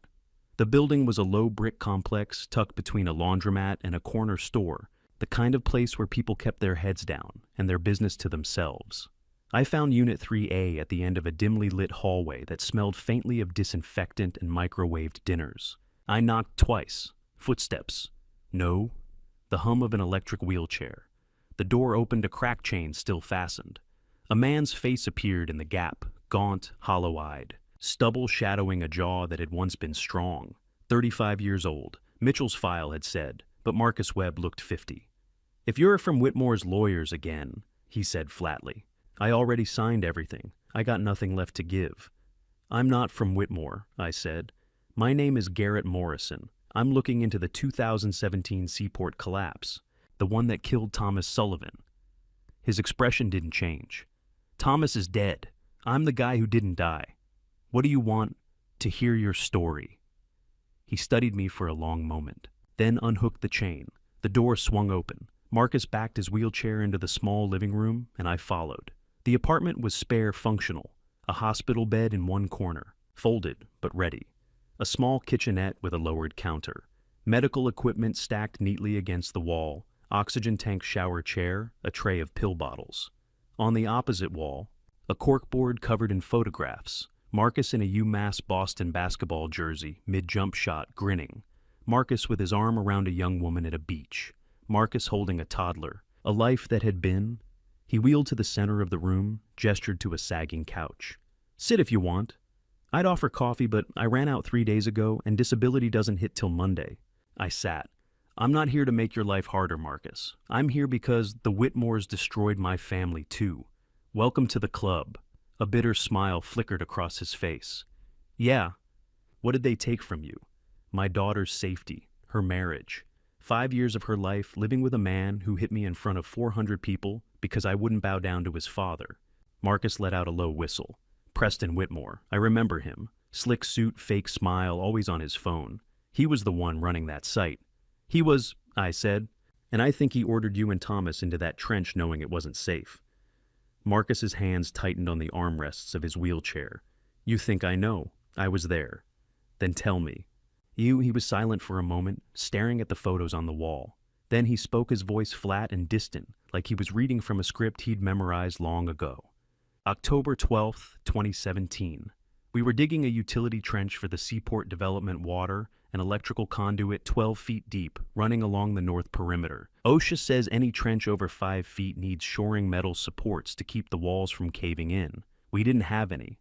Dennis Kowalski, the foreman, told Preston's site manager 3 times that morning, "We need to stop until the shoring arrives." The The guy I don't even remember his name just kept saying, "Mister, Whitmore has investors touring the site at noon. We need progress to show them." Marcus paused, swallowed hard. Thomas and I were the crew leads. Dennis pulled us aside, told us not to go in. But the site manager said if we didn't finish by 11:30, we'd all be laid off. Thomas had a kid in college. I had a scholarship offer from UMass and tuition to save for. We went in. He looked at me then, and his eyes were empty. 11:47. I was at the bottom of the trench laying pipe. Thomas was 10 feet ahead. I heard a crack like a tree branch snapping, but louder. I looked up and saw the east wall start to slide. I yelled. Thomas tried to run. The whole thing came down in 3 seconds. He stopped. His jaw worked, but no words came. I waited. Thomas was buried instantly, Marcus said finally. I got hit by the edge, tons of dirt and rock pinning my legs and lower back. I couldn't feel anything below my waist. I remember screaming. I remember Dennis digging with his bare hands. I remember an ambulance. I don't remember much after that for about 2 weeks. "What happened when you woke up?" I asked quietly. "Spinal cord injury, T10 vertebra, crushed, 6 surgeries, 8 months in rehab. The doctors said I'd never walk again. They were right." He gestured at the wheelchair. I filed a claim with Whitmore Development. Their lawyers showed up with a medical expert who said I'd failed to follow safety protocols, and that the collapse was an unforeseeable accident. OSHA's report said otherwise willful safety violations, but Whitmore paid a $75,000 fine, and it went away. "What about your settlement?" I asked. Marcus laughed. Sharp and bitter. $50,000. After legal fees, medical bills, and taxes, I cleared about 18 grand. That bought me this wheelchair, 6 months of rent, and a year of physical therapy that didn't do a damn thing. Thomas Sullivan's family got $1.85 million. You know why? Because he died. Dead victims are expensive. Crippled ones, cheap. The words hung in the air like smoke. I felt a cold knot tighten in my chest. "I tried to sue," Marcus continued. "Got a public defender who took my case pro bono. Whitmore's legal team buried us in motions and depositions. 2 years later, my lawyer told me to take the 50 grand or risk getting nothing. I signed an NDA, a liability waiver, and a statement saying I wouldn't talk to the press. And then I came here and learned to live on $1,200 a month in disability benefits." He wheeled closer, his face inches from mine. "So, yeah, Mr. Morrison, the Whitmores destroyed me. They killed Thomas, they paralyzed me, and they paid pocket change to make it disappear. And you know what the worst part is? Nobody cared. Nobody even remembers." I met his gaze. "I remember. Catherine Sullivan remembers. Her son, Connor, remembers. And my daughter, she was there that day, Marcus. She was a photographer doing a documentary on Boston construction workers. She took 247 photos, including 17 of Preston Whitmore, standing at that trench 2 hours before the collapse, pointing at it, telling his investors how fast they were moving. No shoring visible, no safety signs. Just Preston Whitmore and his schedule." Marcus stared at me. "You have photos, metadata intact, time-stamped, GPS verified, irrefutable." He slumped back in his chair, shaking his head. "Jesus Christ, you actually have proof." "We do, and we have Thomas Sullivan's work phone. It powered on yesterday after 7 years. We're recovering text messages and call logs right now, but none of it matters if we don't have witnesses. People who were there, people who survived." I leaned forward. "Marcus, I can't give you back what you lost, but I can help you take back justice. Real justice. Will you testify?" He looked away. "Against the Whitmores, they'll destroy me. Again."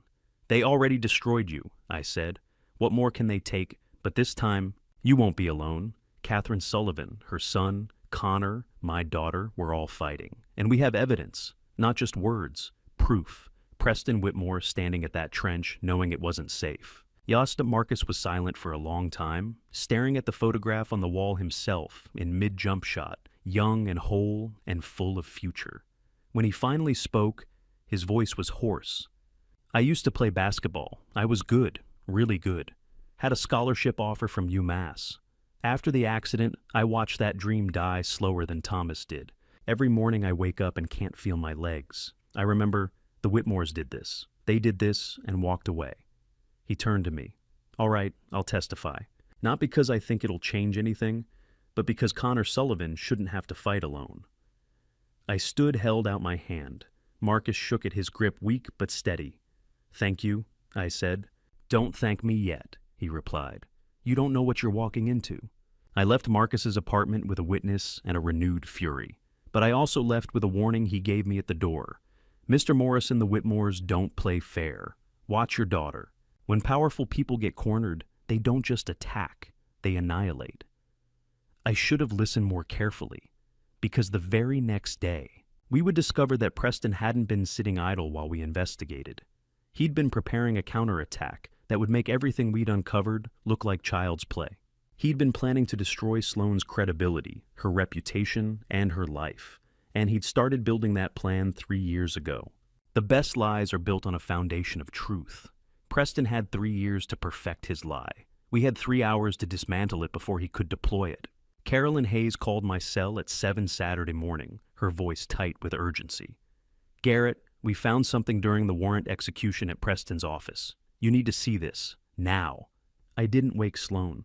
Whatever the FBI had uncovered, I wanted to understand it first before bringing it to my daughter. 20 minutes later, I was walking into the FBI's Boston field office on Center Plaza, past security checkpoints and frosted glass doors, into a windowless conference room where Carolyn stood beside a projection screen. She'd aged well since I'd last worked with her 20 years ago, back when I was still with the Bureau, and she was a junior analyst tracking offshore accounts for organized crime.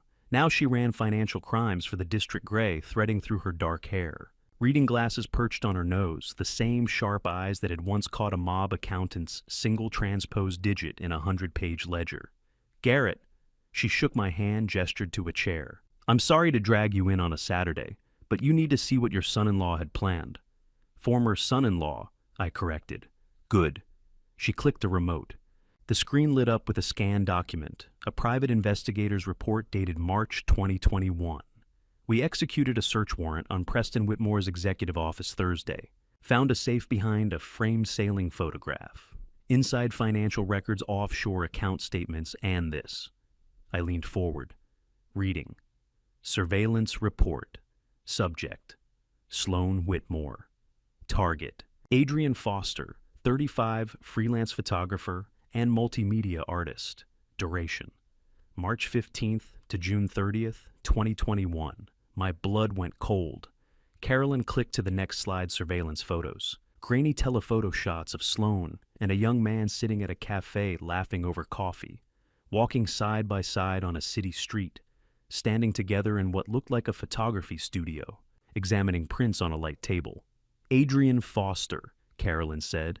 He's a commercial photographer. He and Sloane collaborated on a gallery show in 2021 Urban Resilience, documentary portraits of Boston construction workers. They worked together for 4 months, professionally, platonically. The investigator's final report, she clicked again, concluded, no evidence of romantic or sexual relationship. Subjects maintain professional boundaries at all times. Then why? I started. Because Preston didn't like that answer. Carolyn's voice was flat. She clicked to the next slide. Photoshopped images filled the screen. Sloane and Adrian faces intact, but bodies repositioned, sitting closer, hands touching gazes intimate. One showed them outside a hotel entrance, Sloane's head on Adrian's shoulder. Another inside a dimly lit room, faces close as if about to kiss. These are fabrications, Carolyn said. Our digital forensics team analyzed the metadata. The originals are legitimate surveillance photos from 2021, but someone we believe a contractor hired by Preston altered them using professional editing software, added shadows, adjusted lighting, repositioned limbs, then printed them, rescanned them to create new metadata, and backdated the files. I couldn't speak. I stared at the images at my daughter's face manipulated into lies. Carolyn clicked again. Email headers appeared, messages allegedly between Sloane and Adrian, from sloane.whitmore.photo@gmail.com to adrianfoster.art@gmail.com. Date, April 18th, 2021, 11:43 p.m. Subject: Tonight I can't stop thinking about you. Preston is traveling again next week. Can you come over?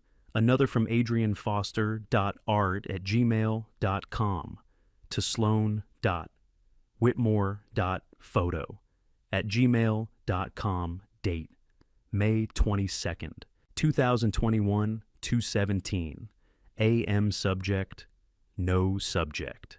You know I'd do anything for you, but we have to be careful. If your husband finds out, fake Carolyn said, all of them. The Gmail accounts were created in September 2024 last month using a VPN service based in Romania. The emails were composed backdated using timestamp manipulation, then exported as PDFs and printed. Our forensics team pulled the original EXIF data. They were never sent. They never existed until 4 weeks ago. I found my voice. He built a fake affair. A convincing fake affair, Carolyn corrected. Photos, emails, a plausible timeline. And he kept it all in his office safe with a handwritten note. She slid a photograph across the table, a yellow sticky note in Preston's handwriting. Use if S files for divorce. I stood abruptly, chair scraping. That son of a bitch. He was going to destroy her reputation, make her look like the bad guy. Worse, Carolyn said. Look at the legal strategy. She clicked to another document, an email chain between Preston and his attorney, dated October 20th, 2024, 2 days after he'd struck me at the anniversary party. From Preston, Whitmore at Whitmore Dev, com, to, J. Calloway at Calloway, legal.com, date. October 20th, 2024, 9:14 p.m., subject divorce, contingency, Jim. If Sloan initiates divorce proceedings, deploy the Foster materials immediately. We need to destroy her credibility before she can weaponize those construction site photos. Public opinion must turn against her. The grandfather clause won't matter if she's proven to be a liar and an adulterer. My hands clenched into fists. He wasn't just going to use fake evidence in court. He was going to leak it to the press, ruin her career, her friendships, everything. Character assassination, Carolyn said quietly. Premeditated. Not a reaction to her leaving him. This was insurance he put in place years ago, just in case she ever tried. I turned away, staring at the wall, trying to control the rage boiling in my chest. I need to tell Sloan. I know. Carolyn handed me a flash drive. Everything's on here. She'll need to see it. But Garrett, there's more.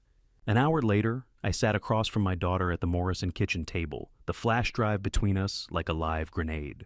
Sloan's face had gone from confusion to violation to a kind of cold, terrible clarity. He was going to frame me, she said, voice flat. For 3 years he kept this in his safe, waiting, planning. Yes, Adrian Foster. I barely know him. We worked on one project. We've exchanged maybe 10 emails since then, all about photography gear and gallery contacts. And Preston turned him into my fake lover. To control you, I said. To make sure you could never leave without losing everything. She looked at the printed email in her hands, the fabricated confession of an affair that never happened. This isn't reactive abuse, Dad. This isn't a man who lost his temper. This is a predator who planned every step. A knock at the door.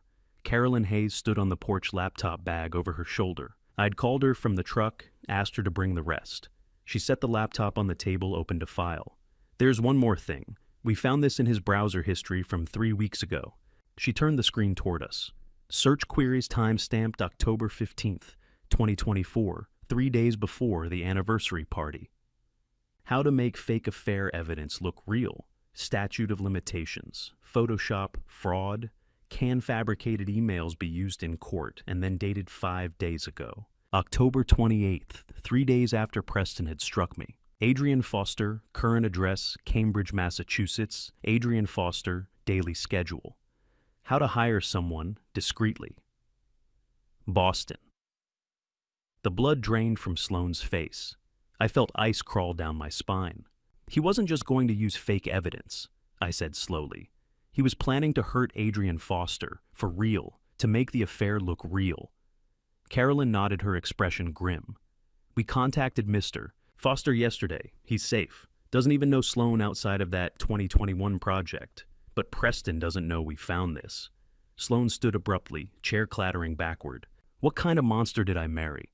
I stood to put my hands on her shoulders. The kind we're gonna stop. She looked up at me, eyes fierce despite the tears.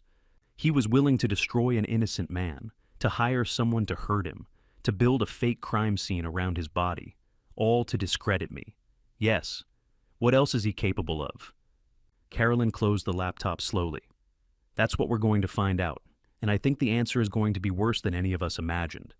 Guilt has weight. You can see it in the way a man walks. Judge Howard Sinclair carried enough guilt for a lifetime when he knocked on my workshop door that November evening. It was 8 o'clock on Monday night, the kind of cold that seeped through the walls despite the space heater humming in the corner. I was alone in the shop, planing a walnut panel for a cabinet commission, sawdust coating my hands, and the air smelling of fresh-cut wood and linseed oil. Sloan had gone home an hour earlier, exhausted from 2 days spent reviewing Carolyn's evidence files. Tommy O'Brien and his partner were stationed outside in a sedan, part of the security rotation Mitchell had insisted on after Preston's search history turned threatening. The knock was soft, hesitant. I set down the plane, wiped my hands on my apron, and checked the security camera feed on my phone. A man stood on the porch, late 50s gray hair, wool overcoat. No briefcase, no companion, alone. I didn't recognize him, but something about his posture, shoulders hunched, hands shoved deep in his pockets, made me open the door. "Mr. Morrison," he said quietly. "You don't know me, but I know you. I've been following your case against the Whitmores. I have information, but first I need to confess." I studied him, mid-50s, pale, hollow-eyed, the kind of exhaustion that comes from years of sleepless nights. "Who are you?" "Howard Sinclair, Superior Court, Suffolk County." He met my gaze. "I'm the judge Preston Whitmore owns." I stepped aside. "Come in." He sat on a stool by my workbench, hands clasped between his knees, staring at the grain of the walnut panel like it held answers. I stayed standing, arms crossed, waiting. The heater ticked. Somewhere outside, a dog barked. 5 years ago, Sinclair began, voice flat. "My son Marcus was 19, sophomore at MIT. Brilliant kid, full scholarship, engineering major. He went to a party in Cambridge one night, October 2019. Drank too much, got behind the wheel anyway." He paused, swallowed hard. He hit a pedestrian, Jessica Ramirez, 20 years old, Suffolk University student. She was crossing Mass Avenue near Central Square. Marcus ran a red light doing 50 in a 35 zone. She died on impact. I said nothing. Let him continue. Marcus called me from the scene, panicking. I told him to stay in the car. I called a lawyer, James Calloway, one of the best defense attorneys in Boston. Then I drove to the scene myself. I was a judge. I had authority, influence. I used it. His voice cracked. I helped clean up the scene, made sure certain evidence went missing. Marcus's phone with texts about drinking, a dash cam video from a nearby business. I called in favors with the DA's office with the arresting officers. By the time the case went to trial, it was manslaughter with mitigating circumstances. Marcus got 6 months, served 3. "And Jessica Ramirez's family?" I asked quietly. "We paid them. $200,000. They signed an NDA. They were immigrants undocumented. We made sure they understood that fighting us would mean deportation." He looked up, eyes red. "I destroyed them to save my son?" I leaned against the bench. "Why are you telling me this?" "Because Preston Whitmore was there." The room went still. Sinclair continued.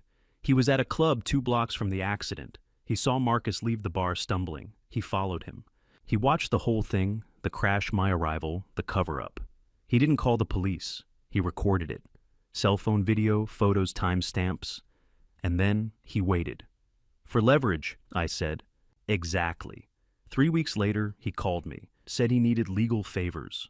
Real estate disputes, construction permits, liability cases. He didn't threaten me outright. He didn't have to.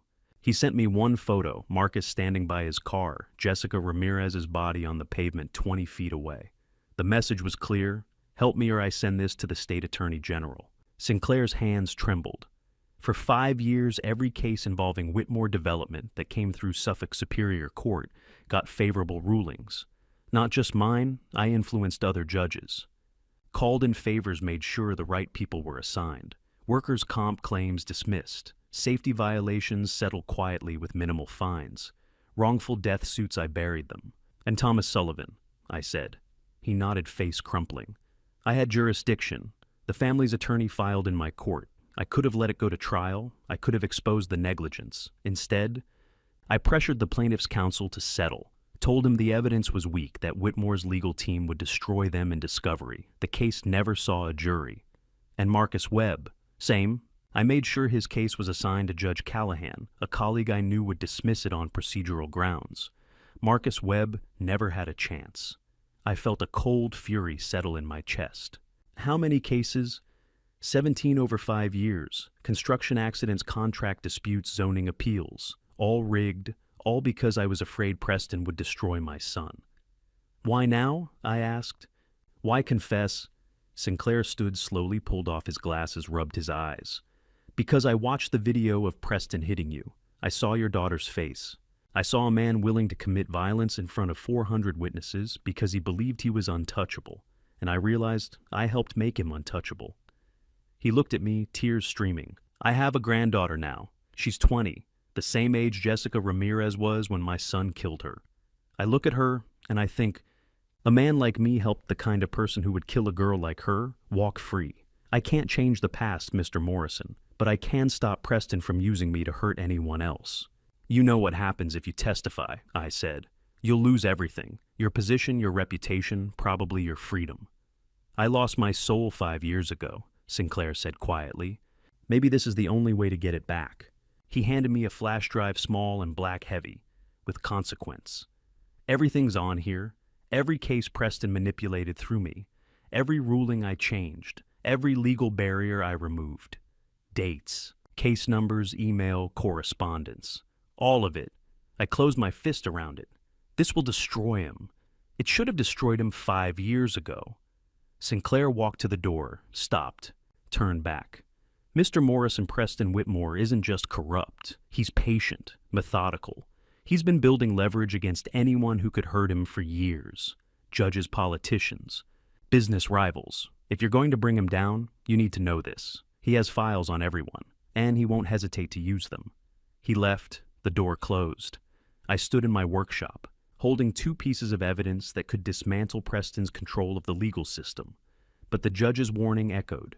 He has files on everyone. That meant somewhere Preston had a file on me, or worse, on Sloan. And 2 days later, I would discover that file. It wasn't about blackmail, it was about murder. They say hell hath no fury like a woman scorned. But Eleanor Whitmore wasn't scorned. She'd been silenced for 40 years. That November morning, she finally found her voice. I was alone in the workshop at 6 a.m., the kind of early that belongs to carpenters and insomniacs, when I heard the soft knock. Dawn was just breaking over Dorchester, cold light creeping through the high windows, the space heater ticking as it warmed the air. I wasn't expecting anyone. Tommy O'Brien's security shift didn't start until 7, and Sloan was still asleep at her apartment. I opened the door. Eleanor Whitmore stood on my porch. She looked nothing like the woman I'd seen at the anniversary party. No silk gown, no jewelry, no carefully styled hair. She wore a plain wool coat, no makeup, her face pale and lined with exhaustion. 65 years old and looking every day of it. She held a small leather handbag close to her chest, like a shield. "Mr. Morrison," she said quietly. "I don't have much time. Nathaniel thinks I'm at my sister's in Connecticut. I need you to take this and use it." She stepped inside without waiting for an invitation, set the handbag on my workbench and pulled out 2 items, a black USB drive and an old cassette recorder, the kind you'd buy at Radio Shack in 1995. I stared at them. "Mrs. Whitmore." "Eleanor," she corrected. I stopped being Mrs. Whitmore about 30 years ago. I just didn't leave. I gestured to a stool. "Sit, please." She did slowly, like her bones ached. I stayed standing, waiting. "You have a daughter," Eleanor said. "Sloan, I met her at the board meeting. She's brave, strong.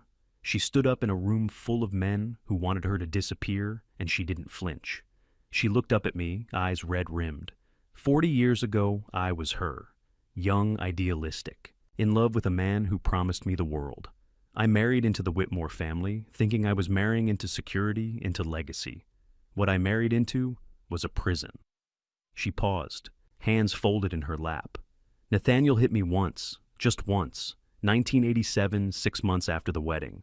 We were at a charity gala, and I laughed at something a colleague said, a man, a professor from Harvard.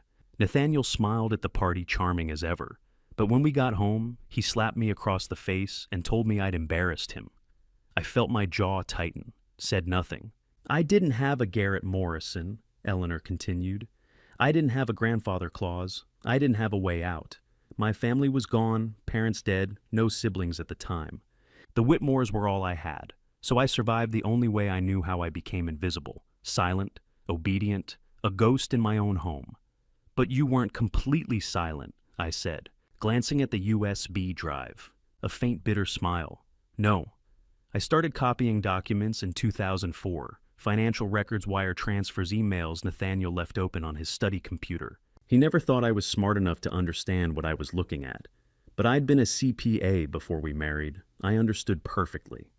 Every bribe, every shell company, every illegal deal. I saved it all. And I recorded conversations.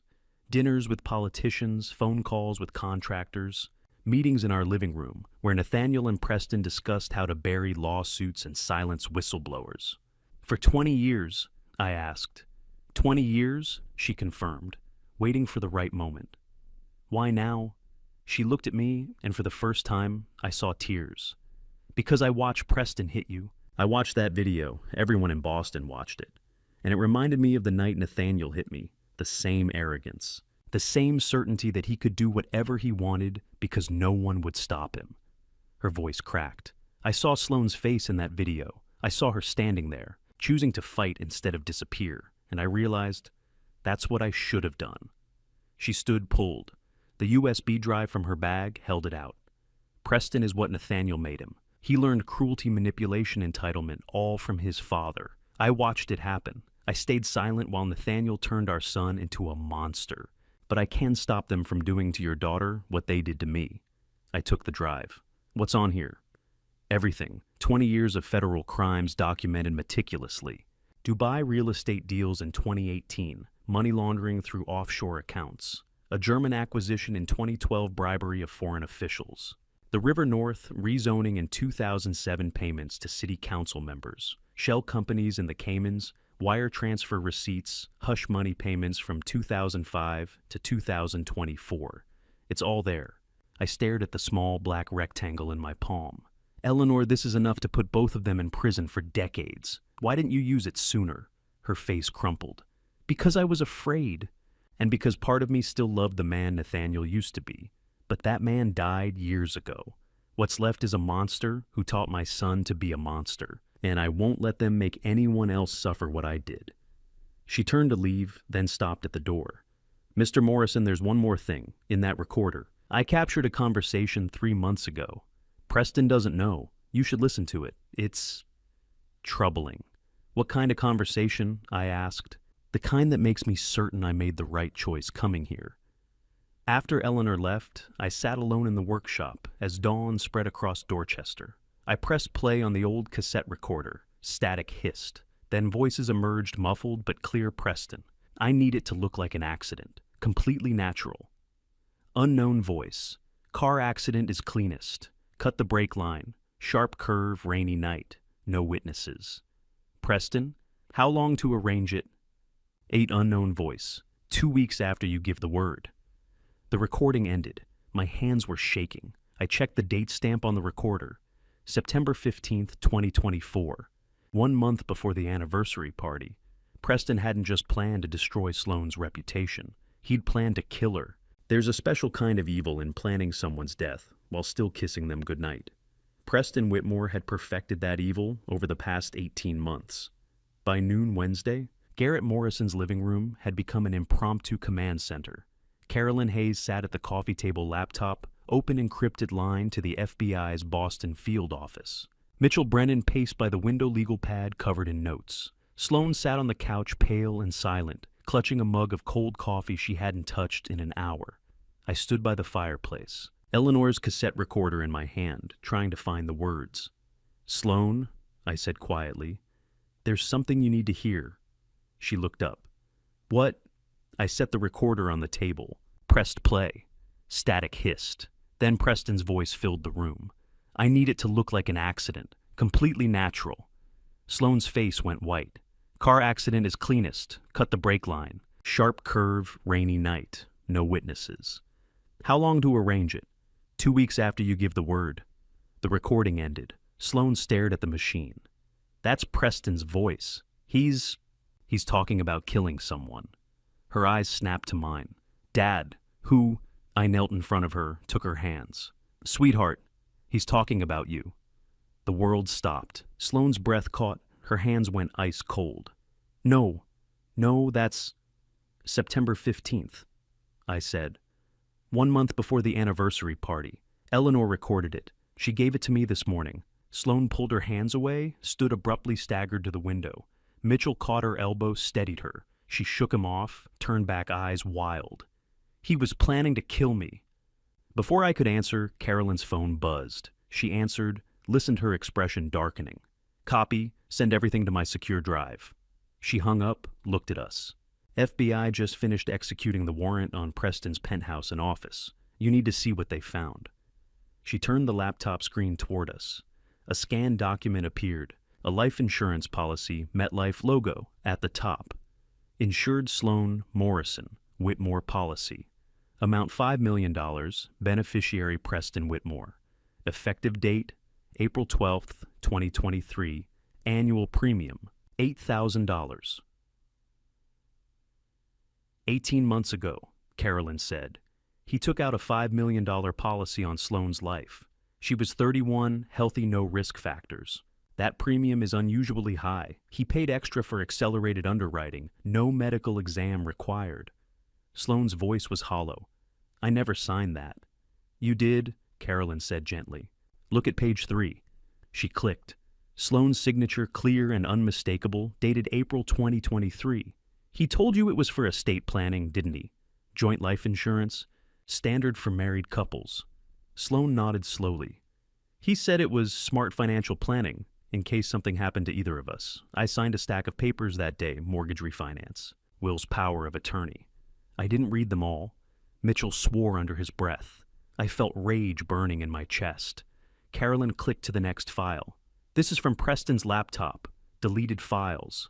Recovered by our forensics team. Browser history. September through October 2024.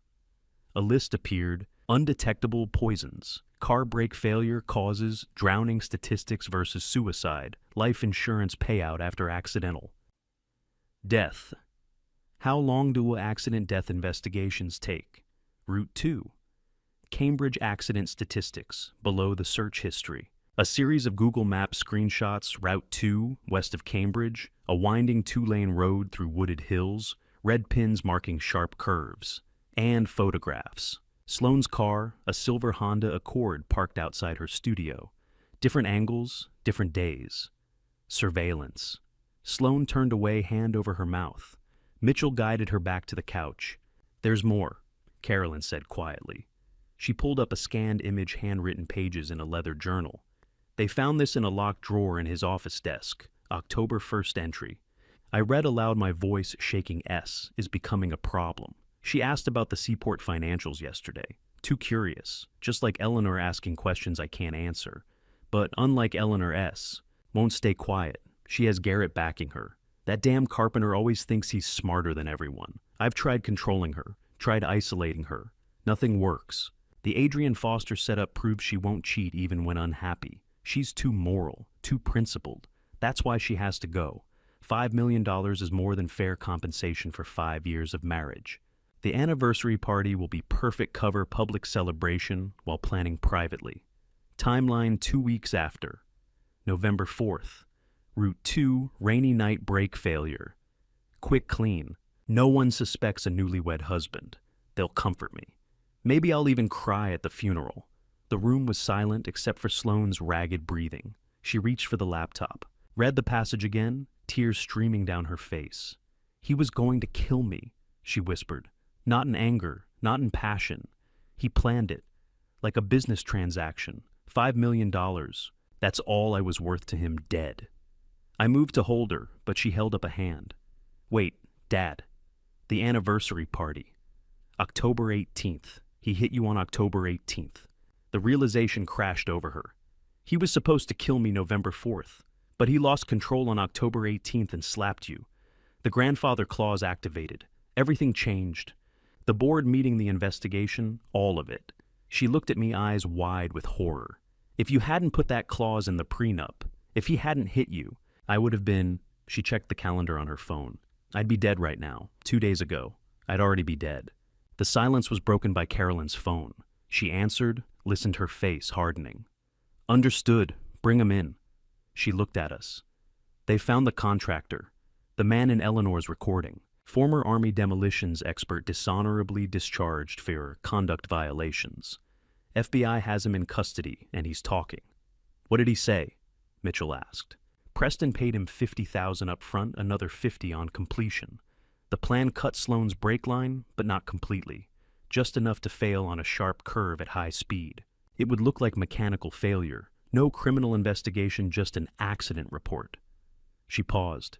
He was supposed to do it tomorrow night, November 7th. We stopped it with 24 hours to spare. Sloane stood, slowly walked to the window, stared out at the quiet Dorchester street. When she finally spoke, her voice was cold as winter steel. I want him arrested, today, now. I want to watch them put him in handcuffs.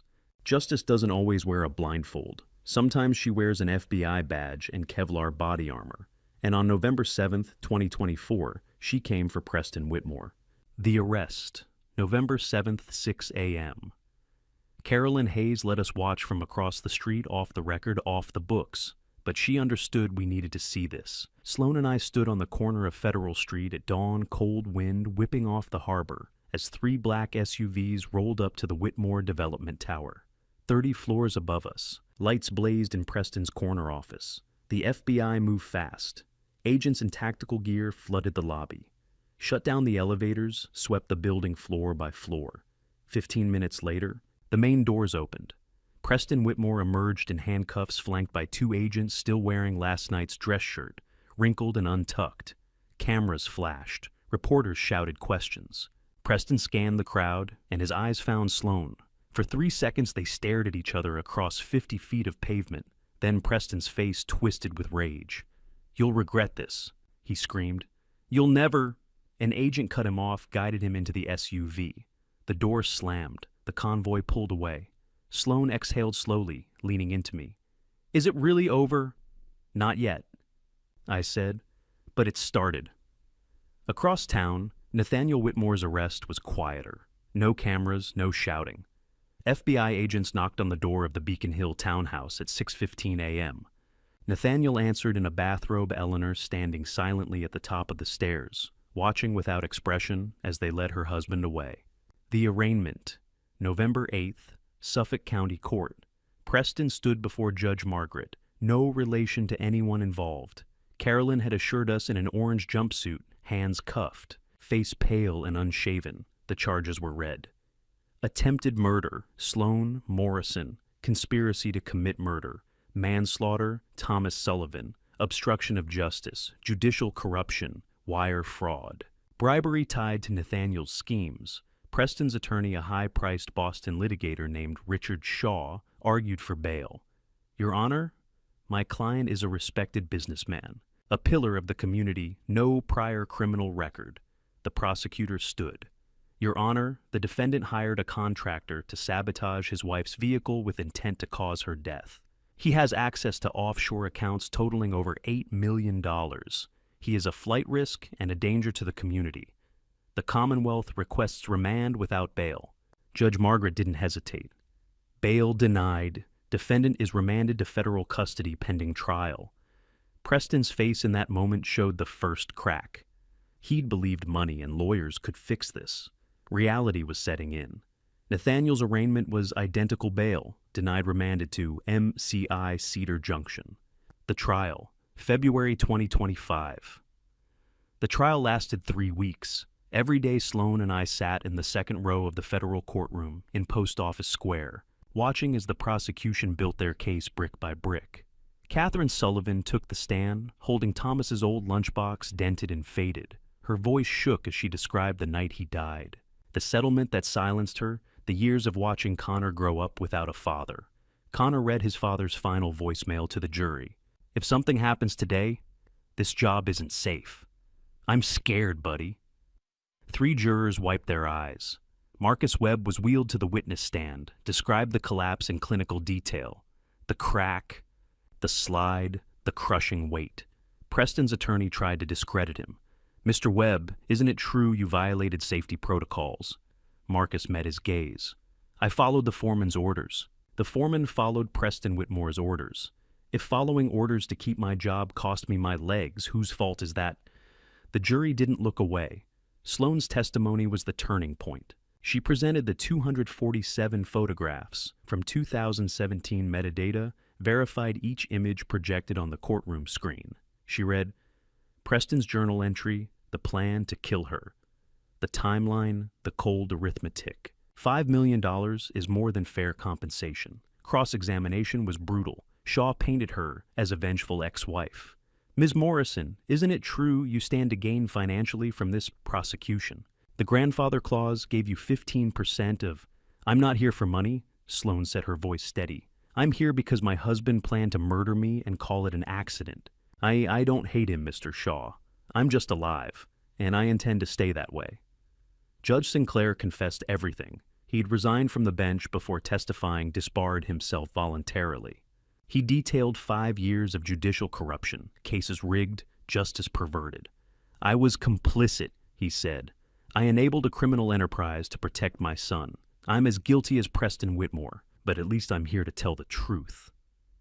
He would later be sentenced to 3 years in a separate proceeding.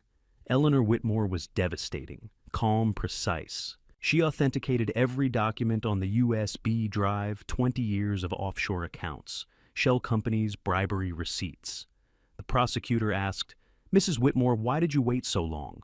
"Because I was afraid, and because I still loved the man Nathaniel used to be. But when I saw Preston slap Garrett Morrison, I saw my own past. And I decided no more women will suffer what I did." The contractor, a man named Derek Sullivan, no relation to Thomas, described the agreement. He wanted it to look like brake failure, said his wife was becoming a problem and needed to be handled. He provided wire transfer records $50,000 from Preston's offshore account. The sentencing. Late February 2025. Judge Patricia O'Donnell, a federal appointee with 30 years on the bench, read the verdict guilty on all counts. Then she spoke. "In 40 years of jurisprudence, I have never witnessed premeditated cruelty of this magnitude. You, Mr. Whitmore, treated human life as a line item on a balance sheet." Preston Whitmore. Attempted murder, 20 years. Manslaughter, 10 years. Obstruction/corruption, 5 years. Wire, fraud, 5 years. Total, 40 years. No parole eligibility for 25 years. Preston would be 62 at his earliest release. Nathaniel Whitmore. Bribery wire. Fraud racketeering, 15 years, at 68. He would be 83 if he lived. Preston was given a final statement. He stood, looked directly at Sloane. "If I hadn't lost control that night, you'd be dead now, and no one would know. I was that close. You should thank me for being human enough to slap your father. That mistake saved your life." The courtroom erupted. Judge O'Donnell slammed her gavel. "Ms. Morrison, you may respond." Sloane stood, met his eyes. "You're right about one thing. Your violence saved me, but not because you're human, because you're predictable. My father knew men like you always escalate. He built that grandfather clause knowing you'd eventually show your true face. You didn't save me, Preston. You walked straight into a trap set 5 years ago by a Dorchester carpenter smarter than you'll ever understand." Preston lunged. Marshals restrained him. Judge O'Donnell ordered him removed. Outside the courthouse, winter sunlight broke through Boston clouds. Reporters swarmed us. I held Sloane close as we walked to the truck. "Mr. Morrison, how do you feel?" a reporter shouted. I stopped, looked back at the courthouse where Preston and Nathaniel were being transported to MCI Cedar Junction. "It feels like justice," I said. "Not revenge, justice." That night. For the first time in months, Sloane slept through without nightmares. But justice, I'd learned, isn't just about punishment. It's about what you build after the monsters are caged. And we had a lot of building to do. They say time heals all wounds. I don't believe that. But time gives you space to build something new around the scars. And on a warm August evening in Boston, among the survivors of the Whitmore Empire, we built something beautiful. The gallery wasn't the old one Sloane had sold. That space severed that connection. This was new, a storefront in Dorchester. Wide windows facing the street, hardwood floors. Sloane had refinished herself. Above the door, a local artist had crafted a phoenix in wrought iron wings, spread flames curling from its feathers. 200 people filled the space for opening night. Not the Boston elite from 10 months ago, but neighbors, artists, construction workers, survivors. Dorchester had come out to celebrate one of its own. On the walls, Sloane's photographs, Series 1, Survivors, portraits of Catherine Sullivan holding Thomas's lunchbox. Connor in his northeastern sweatshirt, Marcus Webb in his wheelchair, hands stained with grease. Judge Sinclair, post-release eyes tired but clear. Series 2, working hands, close-ups of calloused palms, scarred knuckles, the hands of people who built things that mattered. Series 3, broken/rebuilt, abstract images of demolished construction sites. New frameworks rising from rubble, and the centerpiece a massive print of my workshop, late afternoon light slanting through the windows, sawdust floating like gold. Title, Home. I stood beside Carolyn Hayes, her hand warm in mine. She'd retired from the FBI in May, moved into a condo 3 blocks from my house. We'd spent 30 years circling each other. 2 workaholics married to our jobs. Now, finally, we had time. Your daughter is extraordinary, Carolyn said. She gets it from her mother. I touched the wedding band on my right hand, Sarah's ring worn smooth by decades. But tonight in my jacket pocket was a second ring, platinum simple-sized for Carolyn. Catherine Sullivan stepped to the small stage, Connor beside her. The Thomas Sullivan Memorial Fund has helped 12 families this year, she said.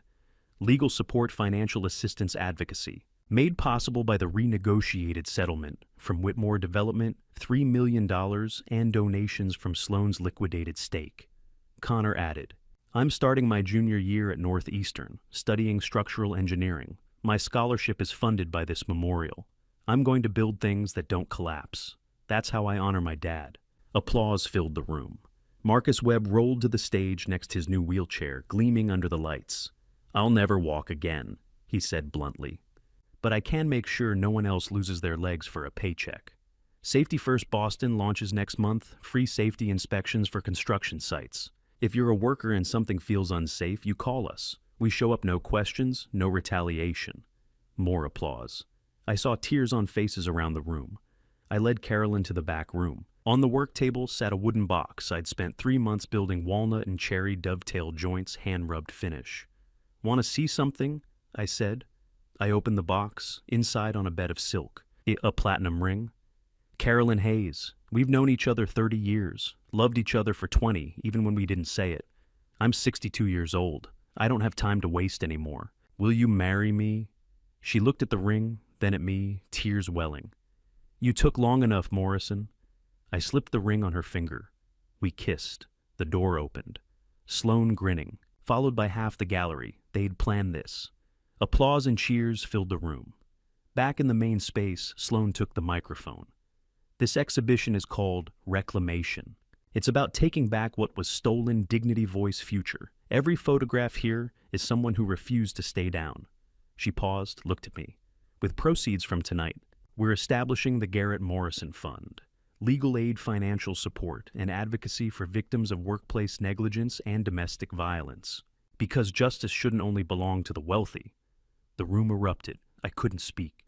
Carolyn squeezed my hand. As the crowd thinned, a young woman approached Sloane, late 20s, dark hair falling across her face, shoulders hunched. Ms. Morrison, someone told me you could help. My boyfriend, last night Sloane saw the bruise on the woman's wrist, faint but unmistakable. She took her hand gently. You're safe here. Let me introduce you to some people. She led the woman to Catherine Sullivan, who opened her arms without hesitation. I watched from across the room, Carolyn beside me. She'll be okay, Carolyn said. She already is, I replied. She's not running from her past. She's using it to build a future. Late that night, I stood alone in my daughter's gallery. On the wall, a photograph I hadn't seen before, Sloane and me at the kitchen table, the morning after the anniversary party, holding hands. Both our faces exhausted, frightened, but our hands locked together, unbreakable. The caption, beneath unbreakable. I thought about Preston Whitmore in his cell at Cedar Junction, counting down 25 years, about Nathaniel old and broken, about Eleanor finally free. But mostly I thought about the young woman who'd walked in tonight seeking help, And about Sloane. Ready to give it. That's what reclamation meant. Not erasing the past. Refusing to let it define your future. Some people build empires on bones. Others build futures on hope. I knew which kind I wanted to be. The phoenix above the door caught the streetlight as I locked up. It burned like fire, like a promise, like a beginning. Looking back at this family story, I've learned that God gives us challenges not to break us, but to reveal who we truly are. When family betrayal strikes, whether from a son-in-law's violence or decades of silence, you face a choice: become bitter or become better. Don't be like me. Don't wait 5 years to speak the truth. Don't let fear silence you while evil grows. I built the grandfather clause as insurance, but I should have built courage in myself sooner. Every family story carries scars. The question is whether those scars teach us or trap us. My advice: protect the vulnerable, document everything, and remember, family betrayal cuts deepest because we trust most. But betrayal doesn't define you. Your response does. Choose justice over revenge. Choose community over isolation. Choose hope even when hope feels foolish. This family story isn't just ours. It's every silent victim, every worker whose safety was ignored, every person told their pain doesn't matter. If this story moved you, please comment, share, and subscribe. Your support helps us tell more stories that matter. Thank you for staying until the end. Disclaimer: upcoming stories contain fictionalized elements created for educational purposes. If this content isn't for you, please explore other options that better suit your needs.